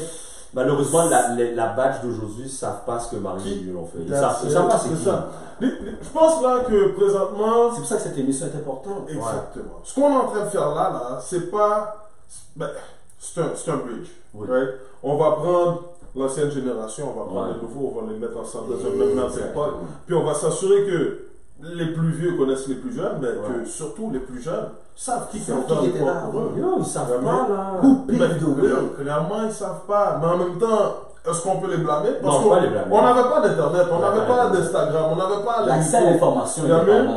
Si nous, on n'est pas là pour être en mesure de leur fournir cette information-là, d'amener les plus vieux qui sont capables de leur montrer le cheminement que tout le monde a passé. Puis, c'est sûr que personne n'a passé le même cheminement. But shit. Le Québec en envoie beaucoup aux États-Unis. Le Québec en envoie 2-3 à la NBA. Il y en a beaucoup que, malheureusement, des crossovers, but hey, à cause de plusieurs raisons, ils sont revenus, puis ça n'a pas fonctionné, puis ils ont continué d'autres passions. But en même temps, cette émission-là, d'après moi, c'est pour ça qu'elle est importante. C'est pour ça aussi. Exactement. Puis c'est pour ça que vous devez comprendre aussi, l'une des raisons qui fait qu'on donne un temps limité à la NBA sur cette émission, c'est que pour nous, Coach Ted et moi, c'est notre façon de redonner à la communauté de basket. Number one. Donc, pour nous, ce qui est important, c'est l'histoire du basket québécois, parce que lui et moi, c'est là-dedans qu'on a grandi. Moi, personnellement, je vous l'avais dit dans mon introduction, ça a sauvé ma vie. Personnellement, ça a sauvé ma vie. So, c'est pour ça. Donc, aujourd'hui, c'est un grand joueur du basket québécois, surtout au niveau historique, là, vous avez pu voir déjà, vous avez pu constater, il y a des scoops que vous n'auriez jamais eu sans lui. En parlant du basket, là, juste une petite parenthèse en disant ça a sauvé ta vie. Je pense que le basket, c'est un véhicule, excusez-moi, que c'est pas juste ceux qui le pratiquent que ça sauve, mais c'est ceux qui l'enseignent également. Comme Jerry, je sais que Jerry, c'est pas juste au Québec qui fait ça, mais comme il a dit plus tôt, il s'en va en Haïti également, il fait ça. Mais explique-nous ce but, dans le fond. Yeah, exactement. Comme, c'est quoi ton mandat d'aller faire du basket en Haïti? Tu sais, comme quand je suis parti au Manitoba, justement, quand je suis parti pour justement fuir dans un sens, j'ai réalisé, j'ai dit qu'on me fait penser que je suis un Québécois ici, mais j'ai pas les mêmes opportunités que le natif natal. Right. Donc là, j'ai dit, ok, finalement, je suis pas un Québécois, je suis un Canadien français d'origine haïtienne, de descendance africaine. Ouais. Tu comprends? Oui. Là, quand j'ai compris ça, là, quand j'ai compris ça, j'ai dit, ok, donc maintenant que je suis un Canadien français d'origine haïtienne, c'est quoi être un Haïtien? Donc là, maintenant, j'ai commencé à étudier mon histoire, puis là, j'ai vu, oh, Jean-Jacques Dessalines vient du Nord, je viens du Nord. C'est quoi sa mentalité? Coupe-tête Boulécaille. Oh, bye, c'est comme ça que je suis. Fuck, hein? Tu comprends? Là, maintenant, j'ai dit, pourquoi ici je vais me battre pour montrer ce que je peux faire quand en Haïti, ils m'ont accueilli comme ça, les bras ouverts. Et tu sais, tu as un exemple parfait. Même s'ils vont nous donner des coups de couteau après, ils ont besoin de nous. Donc je dis, pourquoi j'aiderais les gens de façon hypocrite ici? Et je peux aller aider dans mon pays. Et on m'a accueilli comme ça. Et j'ai fait mes niveaux. Donc moi, je suis un coach niveau 3. Pour expliquer niveau 3, ça veut dire que maintenant, je peux coacher internationalement. Les gens disent, mais pourquoi tu as fait ton niveau 3? C'est comme ça que tu as un basketball sans frontières. Exactement. Donc là, en ayant mon niveau 3 au Canada, j'ai eu mon niveau 3 international. Et en Haïti, on le sait, c'est toujours ton titre. Exactement. En passant, ton nom, c'est ton titre. Ton nom, c'est ton titre. Si tu n'as pas de titre, ben on va prendre avec ton meilleur qualificatif. Exactement. Qui joue au boule. Puis ça, c'est parce que tu es rond, là. Si tu n'as pas de titre, ben c'est ton meilleur qualificatif. Donc moi, quand je suis arrivé avec mon niveau, et la vie a fait en sorte que j'ai rencontré les bonnes personnes, ben, on a parti une école, ça s'appelle EFOPROS, École de formation des professionnels du sport. Et c'est pour ça que pendant 2-3 ans, j'ai été formé des coachs. J'en ai formé au moins 90. C'est ça qui s'est passé. Ouais, c'est comme ça que ça s'est fait. Mais comment c'est arrivé, c'est que ma mère voulait que j'aille en Haïti pour gérer une affaire de maison. Tu sais comment ça va être. Exact. Donc il fallait que ce soit moi qui aille faire le pitbull l'autre bord. Pendant que tu es toi en train de faire le pitbull, je suis tombé sur le patinet et les affaires se sont faites. Donc au lieu de faire 2 semaines en Haïti, j'ai fait 4 mois. Donc quand le monde ici me disait, oh Jerry, il fait fret ici, j'ai dit, oh! Là, il y a le carnaval en Gonaïve. Moi, je suis beau. Et c'est pour ça que là, je me suis dit, là, je vais. Donc maintenant, avec la fédération haïtienne, je les ai aidés. Je dis, voici le curriculum au Canada. Voici ce que je vous conseille de faire. Parce que FIBA, ce qu'ils disent, C'est que pour avoir tes certifications, c'est ton pays qui bâtit ton curriculum basé sur tes jeunes. Yeah. Ok, tu comprends? Okay, ouais. Donc, c'est ça, j'ai dit, moi, je peux les aider parce que je suis formateur du Basketball Canada à travers Basketball Québec. Donc, j'ai dit, pourquoi je veux garder cette info-là pour moi quand je peux aider mon monde? En effet. Donc, c'est pour ça que je fais ça. Ok. Tu comprends? Et c'est pour ça que c'est pas un gars qui cherche à avoir des bonnes équipes. Jamais tu vas voir avec les top dogs. Tu vas toujours me voir avec des underdogs. Mais toujours prendre pas d'athlète. On va bâtir le meilleur. Moi, je veux former un critère puis le rendre potable. Moi, c'est mon truc. That's it. En même temps, c'est plus valorisant. Ben oui, parce qu'aujourd'hui, je les revois, c'est Allo Coach. Tu sais, comme les gars, comme je les vois, comme yo, aujourd'hui, c'est enragé. Mes plus belles bannières, c'est quand je vois mes joueurs, mes anciens joueurs ou joueuses. Yo, coach, je me rappelle ici, je me rappelle de ça. Je suis comme, numéro 1, ça. tu comprends? Oui. Non, moi, je m'en fous des médailles, des bannières, j'en ai pas besoin. J'en ai pas. L'important, c'est la formation. Exactement. C'est la Non, mais c'est l'évolution du jeu. Exact. Étant coach, là, je pense, tu me diras si je me trompe, moi, étant coach, mon plus gros paycheck, c'est pas l'argent qu'on me donne. C'est vrai, mais on est c'est l'évolution de. Ce gars-là, il était de telle manière il y a un an, puis à la fin de la saison, tu regardes, tu es genre, oh, ok, il m'a dit qu'il y a le donkey, puis il donne vraiment. Moi, c'est ça qui me fait plaisir. Mais tu sais, coach, nous, on est un grain de sable dans le Sahara. Ça, c'est vrai. Des coachs comme nous, il n'y en a pas beaucoup, là. Comme si les autres, c'est donne-moi le paycheck. Ben oui, c'est. Oui, mais ok, maintenant on a. Bon, les gars, je vais vous donner la preuve. Quand un gars make it to the NCNBA, tous les coachs vont écrire en dessous. Il vient de tel programme, je l'ai coaché, je le respecte. Moi aussi, comme. Tout le monde cherche la reconnaissance, cette reconnaissance. C'est pas comme ça que ça fonctionne. Bro, when you make it to the NBA, the NCAA, bro, congrats. Justement, moi là, dans mes games, quand mon équipe perd de mes games, là, coach a perdu. C'est pas l'équipe qui a perdu. Coach a perdu. Coach fucked up. Yeah. Parce que moi, c'est ce quand les jeunes gagnent, coach has nothing to do with the it. players won. Yeah. Ok? Les jeunes là, ils se sont battus, puis ils ont gagné. C'est une job grave. Exactement. Numéro 1. But you either do it for the right reasons or les not. bonnes raisons. Exactement. Mais tu vois là, tu parlais de pro et tout. Moi, j'ai une question. Yeah. Là maintenant, au Québec, au Canada, notre plus haut niveau de basket, c'est CIS. Yeah. Moi, je vais vous dire là, très franchement, là, puis il faut me donner vraiment des techniques là. Je fume beaucoup de paille. Mon style de vie là est vraiment pas en forme. Technique. Puis je me présente devant des gars CIS, puis je leur fous une pâtée là. Le gars CIS pas une technique, oui. Non mais tous les gars, oui. Est-ce que je suis fou là? Et là encore, on va parler là. Présentement, je suis ni Yul, je suis ni Claude, je suis ni Mario, je suis ni McDaniel, je suis pas Maurice. Je sais pas ce que je veux dire. J'étais un bon joueur, mais je suis pas une légende. Puis le joueur CIS aujourd'hui. Qui décide que t'es Non mais légende? Coach Ted. Qui décide que t'es légende? Peu importe. Peu importe. Mon nom ne s'occupe pas comme le nom de certaines personnes. Mais ces gars-là, c'est pas eux autres qui décident qu'ils sont légendes. Non, c'est les gens qui ont joué contre eux qui Qui décident. décide que toi, t'es pas légende? Non, moi, c'est moi qui parle de moi. Moi, Comme si tu restes un. Je sais pas me juger les gens. Mais je sais qui j'ai tapé. T'as tapé des légendes. Il y en a qui ont pris. Il y en a qui ont pris. Vous devrez, ils se reconnaissent. Du côté anglophone surtout, monsieur nous connaît, nous prend. Mais bon, pour être plus sérieux, c'est juste pour dire, dans cette optique, qu'est-ce que tu penses du niveau aujourd'hui de la Ligue CIS? Puis surtout, pourquoi un joueur du Québec voudrait rentrer dans la Ligue CIS, voudrait mettre son énergie là-dedans, sachant qu'après cette ligue, il n'y a pas beaucoup de chances qu'il aille jouer ailleurs? Est-ce que c'est une bonne question? C'est une très bonne question parce que même moi, cette année, je vis l'expérience avec Ronaldo, je suis avec lui, les Mario. Les gens cherchent, mais il y a juste 5 équipes. Ok, mais les gens ne savent pas qu'avant, la Ligue jouait contre le Nouveau-Brunswick, même pas l'Ontario, le Nouveau-Brunswick et tout, mais ça commençait à coûter cher pour les institutions. Maintenant, ils disent, oui, mais Ottawa est proche, pourquoi on va pas? Oui, mais si tu dis à Ottawa, ça dit Ottawa, Gigi, Colton rentre dans la Ligue. Pourquoi toi qui es Colton qui a gagné depuis 10 ans, toi qui es Ottawa, Gigi, qui est le new come-up, pourquoi tu viendrais avec jouer contre nous? Qui n'ont rien prouvé en tant que tel encore. Donc, c'est comme les Américains, là, ici, ils appellent le strength of schedule. Yeah. À cause que tu joues contre Québec, il va baisser. Pourquoi il ferait ce move-là?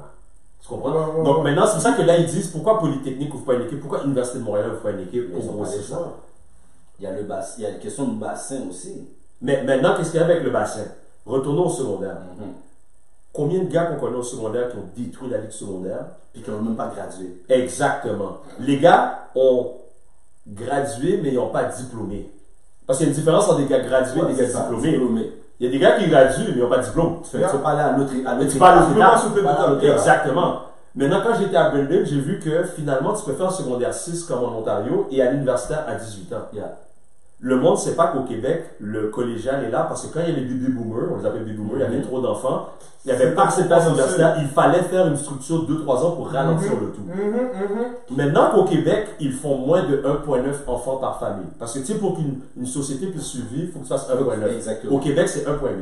Oh shit. Ce qui fait que maintenant, qu'ils dépendent de l'immigration. Là, on est rendu ailleurs. Mais pourquoi ils dépendent de l'immigration? C'est parce qu'ils savent que les Arabes ont à peu près 6, et quelques la famille, exact. C'est 2 personnes adultes, 4 enfants. Les Blacks, tu ne pourras jamais nous te débarrasser de nous. On fait au moins 4 ou 5. Les familles sont 4. Mais le Québécois est à 1,8. Donc, quand tu sais ça, là, donc là, la problématique est que, OK, maintenant on est au Québec. Le Québec fait moins d'enfants. Là, ils sont en train de chialer. Qu'est-ce qu'on fait avec les commissions scolaires? Qu'est-ce qu'on fait avec le cégep? Parce que là, maintenant, ça ne sert plus à rien. Parce que les jeunes réalisent que c'était parti pour ralentir un mouvement. C'était pour ralentir, mais là, ils font plus d'enfants comme avant. Là, ils sont dans le... C'est plus nécessaire. Exactement, c'est 1,8, puis c'est moi, ma famille, ma petite auto, ma petite maison à Lyon. Je suis bien. Exactement. Je regarde mon OD, là, comment on appelle ça OD? C'est juste ça qu'ils veulent ici. Donc là, ce sont les immigrants qui font en sorte que le Canada est ce qu'il est. OK? Donc là, maintenant, qu'est-ce que tu fais? Le cégep ne sert à rien. Donc là, les gars, ils voient, maintenant, tu n'as pas remarqué OSBA, viens chercher les joueurs ici. Exactement. Là, les gars, ils sont comme, mais pourquoi je vais faire collégial quand je fais ça directement. Et ensuite, je m'en vais directement aux États-Unis ou les meilleures universités ici. Donc, et ce que le monde ne sait pas, Ricky Volsi est une des raisons pourquoi ils ont changé les règles NCAA. Explique. Parce que Ricky a fini son secondaire. Il a fait ses 3 ans à Momo. Il est arrivé. Normalement, tu étais supposé avoir déjà perdu 3 ans d'éligibilité. Exactement. Lui, il arrive, il a fait Laurinburg. Il a fait le JUCO Laurinburg qui était un des meilleurs. Mais tu ne perds pas l'éligibilité. Non, tu ne perdais pas quand tu allais le JUCO. Il arrive NCAA, il a 20-21 ans contre des gars de 17-18 ans. Ricky a servi les gars. Donc quand ils ont vu ça, ils ont fait la loi, puis le monde ne sait pas, c'est la loi anti-Volsi, anti-Ricky Volsi. Là, ils ont dit non, là tu dois faire ton cégep en 2 ans ou tu pars en secondaire 3. Je pense que c'est ça qui a affecté Damien Buckley. Exactement. C'est ça qui a affecté Damien Buckley. Exactement. Puis, en passant une parenthèse, guys, il y a 3 gars de Montréal dans les années 80, début 2000 qui ont réussi à partir d'ici et aller directement dans un club school au States. Sherry Thomas, McDaniel Renelic et Ricky Volsi. Et les 2 seuls joueurs à avoir fait le Slam Magazine, Ricky Volsi avec Laurinburg, McDaniel Renelic avec Laurinburg. Slam Magazine. Ça, c'est des stories. Ça, c'est la Bible du basket. La Bible du basket. Ça, c'est des stories, guys. Si vous pensez que les 2 têtes codées ici ne savent pas de quoi on parle, n'amène le monde pour nous. Vous savez. Bref. Là, maintenant, je vais te poser une question, mon gars, qui peut te mettre dans l'eau chaude. Impossible de mettre dans l'eau chaude. Oh, shit. C'est impossible. Il est déjà en passant, il est hâte de game déjà. Non, mais ça s'y va parce que lui, t'es Jack. C'est pour le match. Jack, c'est moi, pas de problème. Let's go. Ma grosse question. J'espère qu'elle est grosse. Parce que là, je piggyback un peu sur ma question de CIS. Ma question de CIS à la fin, c'est si on n'en voit pas, beaucoup de joueurs, les joueurs savent qu'ils n'iront pas jouer pro après ça. Mais il ne faut pas se mentir, les joueurs ne sont pas de calibre pro non plus. Maintenant, lorsque je vais amener ça, c'est que penses-tu qu'au secondaire, au cégep, les coachs sont assez bien formés pour pouvoir envoyer des joueurs du Québec à l'autre niveau? Parce que moi, j'ai la mentalité que si je commence à jouer au basket, j'ai 33 ans, j'ai 34 ans aujourd'hui, si j'ai un enfant, je ne vais pas te dire commence à jouer au basket pour finir CIS. Ton rêve, je veux que ce soit le plus haut possible. Mais est-ce que nos coachs ici ont la formation adéquate? Est-ce qu'ils sont assez qualifiés pour amener le jeune à un autre niveau? Pour amener le jeune à réaliser son rêve. Arriver plus loin. Arriver plus loin, mais en même temps lui donner une possibilité d'atteindre son rêve. Très bonne question. Parce que je te demande ça à toi, parce que toi, tu es rendu à NBA Without Borders. Ouais. Puis tu vois, je suis formateur pour Basketball Canada. Vous allez comprendre tout de suite. Aux États-Unis, là, les coachs, ils n'ont pas de formation. Là. Mais comment qu'ils apprennent? Ben c'est ça, c'est avec des mentors qui leur apprennent le X and O's. Donc ça, je dis, quand on vient en formation, il faut faire une nuance. C'est pour ça que tu vas voir des gars comme Patrick Ewing qui coach Georgetown, tout ça. Les gars retournent parce qu'ils ont été encadrés par quelqu'un d'autre. C'est pour ça que je dis, oui, au Canada, on a la meilleure littérature de formation. Mais quand je regarde les États-Unis qui sont numéro 1, ils n'ont pas de littérature tant que ça. Et regarde, ils arrivent. Donc c'est un mentorship. C'est comme ça. si c'est toujours le top qui redonne à un autre. Et qui redonne. Puis ça reste une game de Voilà. Ça, je suis comme formation, il faut qu'on comprenne. Comme si on a une bonne formation parce que la structure est là. Quand même, ça reste quand même une formation. C'est les techniques qui diffèrent, en fait. Oui, 100%. Mais en même temps, comme il dit, quand tu le fais sous forme de mentor, il n'y a pas de formation. Non, comme si oui, tu apprends sans avoir la formation. Comme tu apprends. Exactement. Mais la formation en tant que telle, elle n'y est pas. Tu apprends en expérimentant. 100%. Donc, c'est sur le terrain. C'est hands-on. Ouais. Alors maintenant, le point où je vais amener, c'est que nous, on est très théorique. J'ai suivi les formations aussi. On est très théorique. On aime ça, les livres, puis les feuilles, on voit les choses, on regarde ça. Dans une formation de coach, j'ai au moins 4 heures dans une classe. Ouais, exact. 4 heures, t'as une fin de semaine. J'ai une fin de semaine, 16 heures dans une classe. 9 heures à 5 heures, le samedi, dimanche, bro. Comme tu vas dormir, là. Ah, c'est ça, je dis ça, ça c'est Basketball Québec. Et Basketball Canada à travers Basketball Québec. Ils n'ont pas le choix de faire. Il faut comprendre, c'est important de comprendre ça. Ah, ok. C'est important. Mais c'est là où je viens à dire, c'est que nous, on est très fort en théorie, fait qu'à la fin, on revient à talk shit et ne pas produire. Tandis que l'autre, si on regarde l'exemple des États-Unis, puis j'ai cru comprendre aussi que même en Amérique latine, c'est du mentorship avant que ce soit du... Il y en a de la théorie. Mais tout est plus basé sur le mentorship. Tu peux regarder comment je communique avec le jeune, comment j'interagis dans XY situation. Donc, qu'est-ce que tu aurais changé pour qu'on puisse, à la place d'envoyer juste un Lugens par année ou un Chris Boucher par année, pour qu'on puisse en envoyer. Présentement là, l'Alberta et l'Ontario envoient une dizaine de joueurs minimum D1 par année. C'est quoi la raison? Pourquoi? Non, je vais vous l'expliquer, les gars, c'est simple. Edley, tu es en Ontario, tu charges les gars pour venir dans ton Athlete Institute ou les autres 25 000 $ par année. Tu en as 40, tu as 100 000 $ par année. Non, tu as plus que 100 000 parce que 40 000, c'est 1 million. C'est ça. Tu n'es pas capable de te payer 100 000 par année? Ouais. Maintenant, moi, je suis là au Québec, j'ai des prospects, tu me donnes 2 bâtons. Est-ce que moi, je vais mettre la même énergie à faire des vidéos, à faire des scouting reports, aller voyager chercher des jeunes, quand moi, je suis payé 2 000 et toi, tu es payé 100 000 quand le programme rapporte 1 million? À la fin, l'argent, c'est le nerf de la guerre. Numéro 1. Je disais ça à un jeune hier dans le boss. Aux États-Unis, tu es un champion olympique, tu peux vivre des commandes. Nos champions olympiques doivent avoir un 9 à 5. Et la commandite, ils peuvent rien faire avec la commandite. Le meilleur exemple, c'est Bruno Serin. Et bien voilà. Meilleur exemple. Donc, tout une question d'argent. Autant que le pays ne croit pas dans le sport et n'investit pas comme les Américains croient dans le sport. Numéro 1. Oublie ça. Coach K fait plus que Donald Trump. Il fait plus que les coachs NBA. En 2003, j'ai su que la coach de UNC, une femme, elle fait 1 million par année. Là, je te parle en 2003 quand j'étais à Brandon. Elle faisait 1 million par année, toutes dépenses payées. Il n'y a aucune joueuse de WNBA qui s'approche de ça. Donc, combien Coach K fait maintenant? Non, lui, combien Tomizo fait maintenant? Est-ce que tu comprends?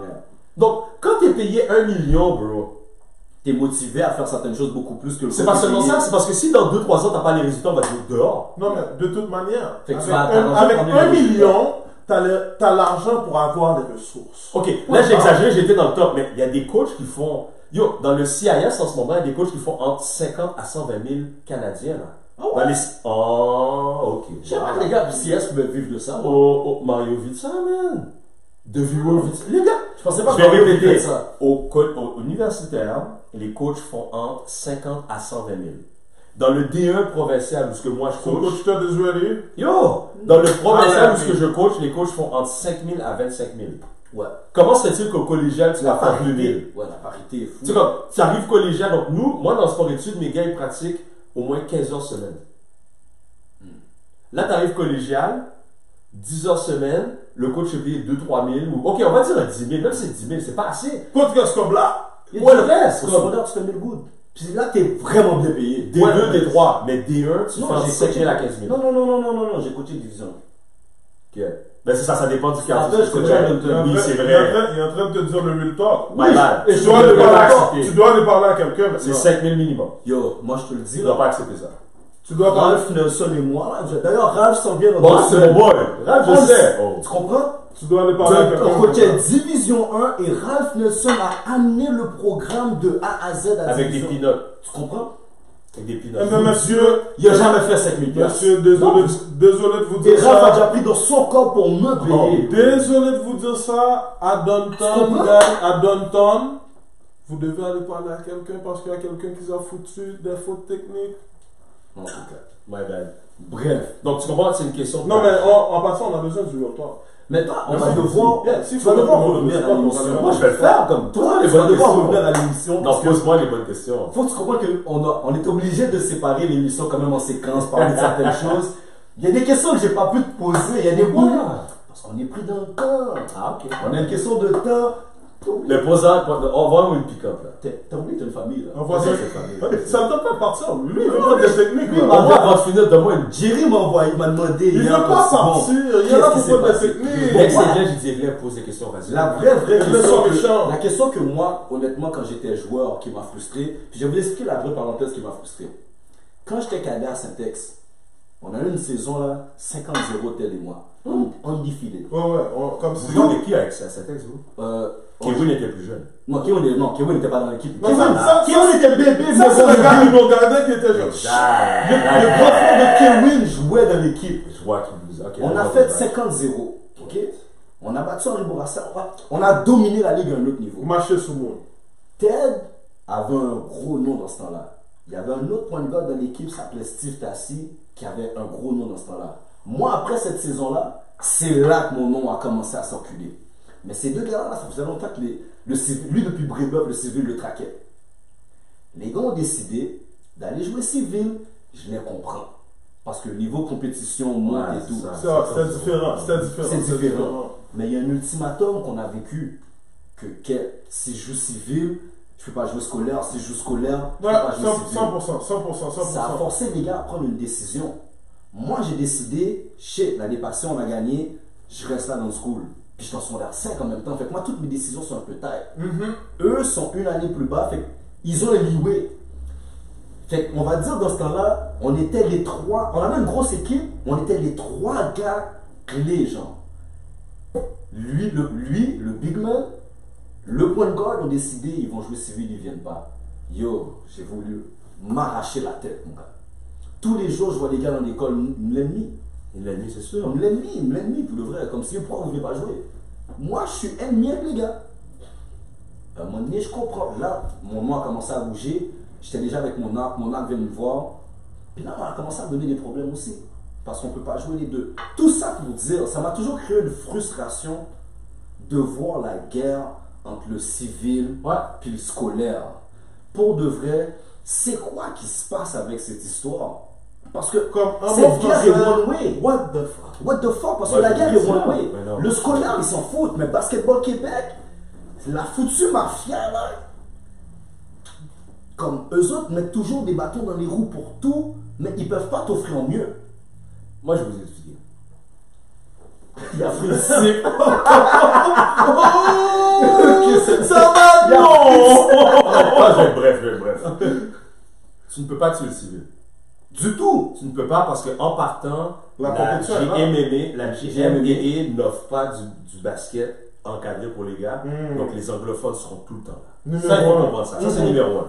Maintenant, Basketball Québec, leur job, c'est de la FIBA veut que Basketball Canada s'assure que sur son territoire, le civil et le scolaire travaillent ensemble pour être capable de tirer les meilleurs outils de là. Ça n'a jamais travaillé ensemble. Maintenant, pourquoi ça ne fonctionne pas? C'est pas la structure Basketball Québec le problème et c'est pas le civil le problème. Ce sont les individus, les égaux qui refusent de s'asseoir. Maintenant, pourquoi ils refusent de s'asseoir? Ça, je suis d'accord encore. Quand tu regardes Basketball Québec, puis moi j'ai pris du hit, ben pas moi. Désolé de te couper là, mais vas-y. la guerre d'ego dans le basket au Québec, c'est pas juste higher management, c'est pas juste. C'est partout. Même au niveau des coachings, ouais, c'est au niveau des gyms, c'est au niveau des coachings. C'est tout. C'est comme tous les coachs. C'est une gonne. C'est une gonne. Tous les coachs là qui ont un petit problème d'ego, tout de suite donnent des ultimatums à leur coach. Quand t'as pas d'aller jouer à telle place, comme à Saint-Ex, t'as un sport études, t'as des jeunes qui sont boostés, tu peux rien leur offrir de plus, mais ils peuvent pas jouer ailleurs s'ils jouent pour ton école. Maintenant, je vous explique quelque chose. Légalement, personne n'a le droit de dire à un jeune, tu n'as pas le droit de jouer civil ou scolaire. Légalement. Tout le monde légalement. Les gens doivent comprendre ça parce que devant le juge, là, quand le parent arrive et dit hey, mon enfant s'est fait dire ça, le juge va dire je m'en fous de ce que tu penses. C'est quoi les faits? Exactement. Un tel m'a dit que j'ai pas le droit. Mais pourquoi? Est-ce que c'est écrit par non? Donc, par défaut, tu as le droit. Pourquoi je vous dis ça? Je l'ai vécu à Saint-Gabriel. Nous, nos parents, est-ce que tes parents étaient à chacun de tes matchs? Ça dépend. Toi, je sais ta Toi, ça t'as pas rapport. Moi, je parle de mon père. Oui. Bro, moi j'ai vu tes parents. Mon père n'a pas manqué un. Moi, je suis le genre de gars. Moi, je suis le genre de gars que mon père n'a pas manqué un de mes matchs. Mon père, c'est dans la ville qu'il devait pas être. Si mon père est dans la ville, c'est pas juste moi. Ma mère était à des matchs que je savais pas qu'elle était. Moi, je sais. C'est pas juste moi qui va te dire ça. Le crowd va te dire, yo, ton père était des estrades, puis on faisait des blagues avec lui. Avec Audrio. Ok, vous n'êtes pas la norme. On est d'accord que la majorité. Les parents, c'est vrai, les parents sont pas. Numéro 1, c'est vrai. Nous, on est spécial. Le parent québécois, il est. Merci, maman. Oui. Le parent québécois, là, tu dis à son enfant, il n'a pas le droit de chez civil, il t'emmène en cours, t'es chargé. Nos parents ne connaissent pas leurs droits. Donc, c'est normal qu'un coach va dire, t'as pas le droit. Mais aucun coach n'a le droit. Je vais le répéter en date d'aujourd'hui, là. Aucun coach peut dire, t'as pas le droit de jouer civil et scolaire. Maintenant, moi, ce que je vous dis. 2020. Moi, ce que je vous dis, si tu joues scolaire et civil, t'es mieux d'être bon à l'école. Parce que c'est sûr que tu vas perdre 10 à 12% de ta moyenne générale. Sauf si t'es moi, putain. Exact. Donc, si t'es prêt à perdre tes amis, ne pas sortir le soir. Si t'es prêt à ne pas sortir le soir, ne perdre tes amis, et pendant que tes amis chill, tu es en train d'étudier, oui, tu peux faire les deux. Mais si tu penses que tu peux chill, aller chill avec tes Xbox, PlayStation, jouer au basket, impossible. Pas faire tes devoirs, et travailler, impossible. J'ai appris à jouer au PlayStation, grand monde. Exactement. J'avais pas le temps quand j'étais jeune, genre. C'est pour ça que je vous dis, non, c'est une légende urbaine. La connaissance, c'est la clé. Il faut que tu saches dans quoi tu es. Mais puisque les jeunes ne le savent pas, les parents ne le savent pas, ben des gars comme moi qui ont la connaissance, ils vont te manipuler. Parce que en même temps, là, excuse-moi, comme si je veux big up tous les student athletes. Parce que moi qui l'ai fait quand j'étais jeune, et Glenn qui l'a fait pendant qu'il était jeune, je suis sûr Jerry également, il l'a fait pendant qu'il était un peu plus jeune. Être athlète puis être étudiant en même temps, c'est pas facile. Non, aucunement. Puis comme tu as la pression de l'école parce que tout le monde veut te voir faire bien on the court. Comme l'école veut te voir faire bien on the court. Exactement. Tu as la pression des parents qui veulent qui veulent que tu fasses bien à l'école. So, c'est beaucoup de pression, mais en même temps, c'est pas sorcier à gérer. Je vais rajouter une autre affaire. Tu as la pression de la société, la stigmatisation de la société qui voit tous les sportifs comme des gens vides dans le cerveau. Yeah. So, tu peux pas être cave. À un moment donné, il faut briser ce lien-là. Puis comme Jerry a nommé plus tôt, on a parlé de Manix Oriental. C'est quelqu'un qu'on va essayer d'avoir ici dans l'émission. C'est en tant que joueur le plus gros nom au Québec. Il n'y a pas plus gros nom. C'est quelqu'un, comme Jerry vous l'a dit, s'il avait été mieux encadré, au niveau surtout académique, entouré, mais au niveau académique, si lui avait pris certaines affaires au sérieux, sûrement, il y a des bonnes chances que ce sera rendu dans les En même temps, au niveau académique, je crois que il y a lui et sûrement beaucoup d'autres. Moi, je peux mettre dans la catégorie. Exactement. J'ai arrêté à un moment donné. Académie, je pense que les jeunes se disent on n'est pas obligé d'avoir l'académie. Puis comme on a déjà dit, c'est sûr que le fait que tu sois dans le sport, ben, ils peuvent essayer de te donner des freebies. Mais c'est pas tout le temps qu'ils vont te donner des freebies. So, t'es mieux de t'assurer que mentalement tu es strong, académiquement tu es strong, puis t'es pas de lacune pour que ton basket puisse évoluer à la vitesse que toi tu veux évoluer. Parce que l'école ralentit beaucoup de basket. Puis il y a beaucoup de jeux. Moi j'ai été ralenti à cause de l'école. Puis pas parce que j'étais stupide, but hey, on va vivre sa jeunesse, On va commencer à prendre sa jeunesse bonheur. Voilà, So, à cause de ça, ben oui, l'école m'a ralenti, puis oui, j'ai décidé de flip that shit around, puis we're gonna go into business. But à la fin de la journée, comme si, prenez pas l'école pour acquis, comme si l'école fait partie. Autant que le basket fait partie du basket, l'école fait partie du basket. Puis si tu veux enlever l'école de l'équation, ben à partir du moment que tu arrêtes, ben l'évolution de ton basket ne se fait plus non plus. Même so, garde l'école dans l'équation le plus que possible tant que tu arrives de la NBA, de big leagues. Même si tu es dans la NBA, ta jambe peut casser n'importe quand. Une maladie, quand il n'y a plus de j'ai oublié son nom, mais il y a un gars dans la NBA là, il a toujours été un role player. Il a fait à peu près, je pense, 1 million de salaires dans l'NBA. Aujourd'hui, il est plus riche que Shaq. Parce que quand il est sorti de l'NBA, son argent, il l'a bien investi. Fait, à un moment donné... Non, mais je pense que le monde ne comprenne pas quand tu dis qu'il est plus riche que Shaq. Yo, c'est fou, c'est Shaq qui a dit.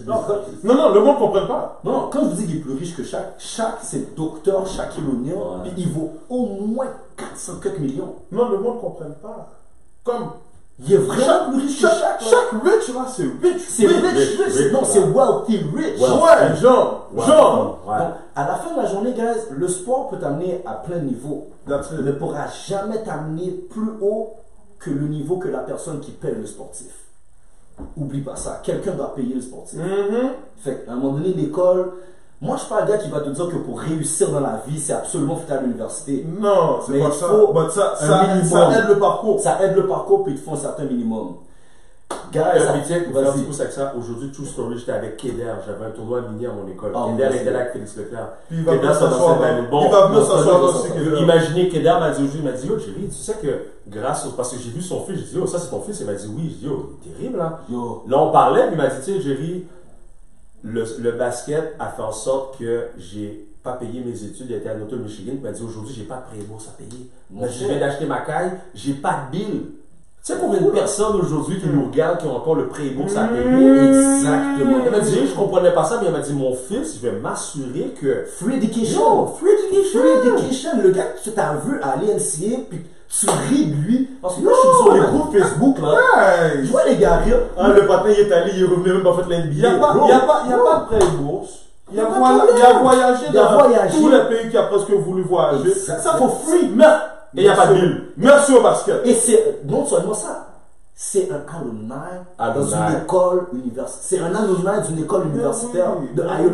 Ça là, c'est quelque chose que si vous n'avez pas été à l'université, vous n'allez pas le comprendre. Quand on parle de networking, l'université là, c'est pas pour l'école en tant que telle. C'est le monde autour de toi. Exactement. Le monde autour de toi, tu sais pas où ils vont se rendre. Qui tu rencontres, qui tu connais. Fait, quand on vous dit là, le basket peut vous permettre ça, mais surtout l'école peut vous permettre ça, pensez-y. Là, ça fait un petit bout de temps qu'on est avec vous. Honnêtement, là, on va être obligé de réinviter Jerry. Non, pas obligé, mais je suis déjà out. Parce que vous avez suspendu. Il est suspendu. Exactement. 2-3 épisodes comme tu bats. Mais bon, on va attendre qu'il recommence une nouvelle game. On va vous réinviter parce qu'il y a des questions. Gars, je vous jure là. J'avais un millier de questions que j'ai jamais. C'est gentil, mon gars. J'ai pas posé. Non, mais j'ai emmené un meilleur café pour que t'es arrivé avec des fautes techniques déjà. La prochaine fois, on n'aura pas d'introduction à faire. L'audience va déjà le connaître. On va embarquer directement. C'est plus facile. Puis en même temps, tous les gars du Diamond, il y en a que j'ai déjà approché. On a Randy au mois de février là, qui s'en vient. Randy Alexandre, moi, laisse-moi pomper mon chest. J'ai gagné un dunk contest contre Randy Alexandre. Oh ouais! Mon premier dunk contest à vie, c'était contre Randy Alexandre. Justement, le tournoi de D-Nice et Franklin. Qu'est-ce que t'es chaud comme toi? Non, j'ai besoin de ces histoires-là que Randy va être là. Exactement. Bon, Randy, il faut que tu viennes t'asseoir pour expliquer comment t'as perdu ton Il demande à Randy qu'il t'explique la game qu'on a gagné Diamond sur un buzzer, puis on est tous sortis du wreck en courant, mon gars. Demande-lui celle-là. Il faut qu'il vous la raconte. Celle-là? J'étais là. T'étais là? Moi, j'étais là. Mais il va la raconter. Yo, tu sais que c'est la seule game que ma caméra a crasé avant la shot. Oh merde! Tu sais c'est quelle game? Avant qu'on wrap it up tout là, il y a une game, j'étais témoin. Je me rappelle, j'étais juvénile avec mon arc. Tu vas comprendre. March Madness. Oh, le gars a manqué mourir. Diamond Ballers. Contre Dawson. Full squad. squad Diamond Ballers. Claude et Mario avaient besoin de faire un choix. C'est pas vrai, on était dans un tournoi, on était 4, on a pas été On était en train de regarder Dawson contre Diamond. Diamond Ballers, guys. Je vous le dis. Vous pensez que je connais pas mon basket à Montréal? J'étais là, j'ai regardé, j'ai vu. Veni, Veti, Vecchi. Oh ouais, Veni, Veti. Diamond Ballers. 4 gars. Robens. Marco Volsi. Non, vous étiez 5. Sauf que le kill a été pas là. Ouais. Fait qu'il reste Claude, Marco, Yul, Ricky. Contre le full squad de Dawson on top of their game. C'est la dernière année de Mario, ça. Exact. Yo, Mario voulait devenir fou. Yo, Mario était chagrin. Il joue contre ces gars qui sont sur le pété au job. S'enrage. Mais c'est la première moitié de saison. Oh, c'est ça. Claude n'était pas encore rentré. Claude n'était pas encore rentré à Dawson. Il était déjà, whatever, mais il n'était pas encore rentré à Dawson, tu comprends? Fait que Claude a joué avec vous. Mon gars, Olga, je l'ai vu devenir la la madame avait plus de voix, elle savait plus comment coacher. Ouais. Ah, ouais. C'est ton full squad. avec Tony, là. Je me rappelle, Tony, c'était mon physio à Saint-Léonard, là, que je joue au foot. Il y a Tony qui est là, comme s'il sait plus quoi dire. Yo, il va voir un gars, yo. Il n'y a rien à faire. Il n'y a rien à faire sur le board, mon gars. Rien à faire. Yo, cette game-là, Ricky est devenu fou. Le monde ne sait pas c'est qui Ricky, là, on ne sait pas. Fou. Yo, les gars, mais je vous dis, mais en passant, moi, je vais pas vous mentir.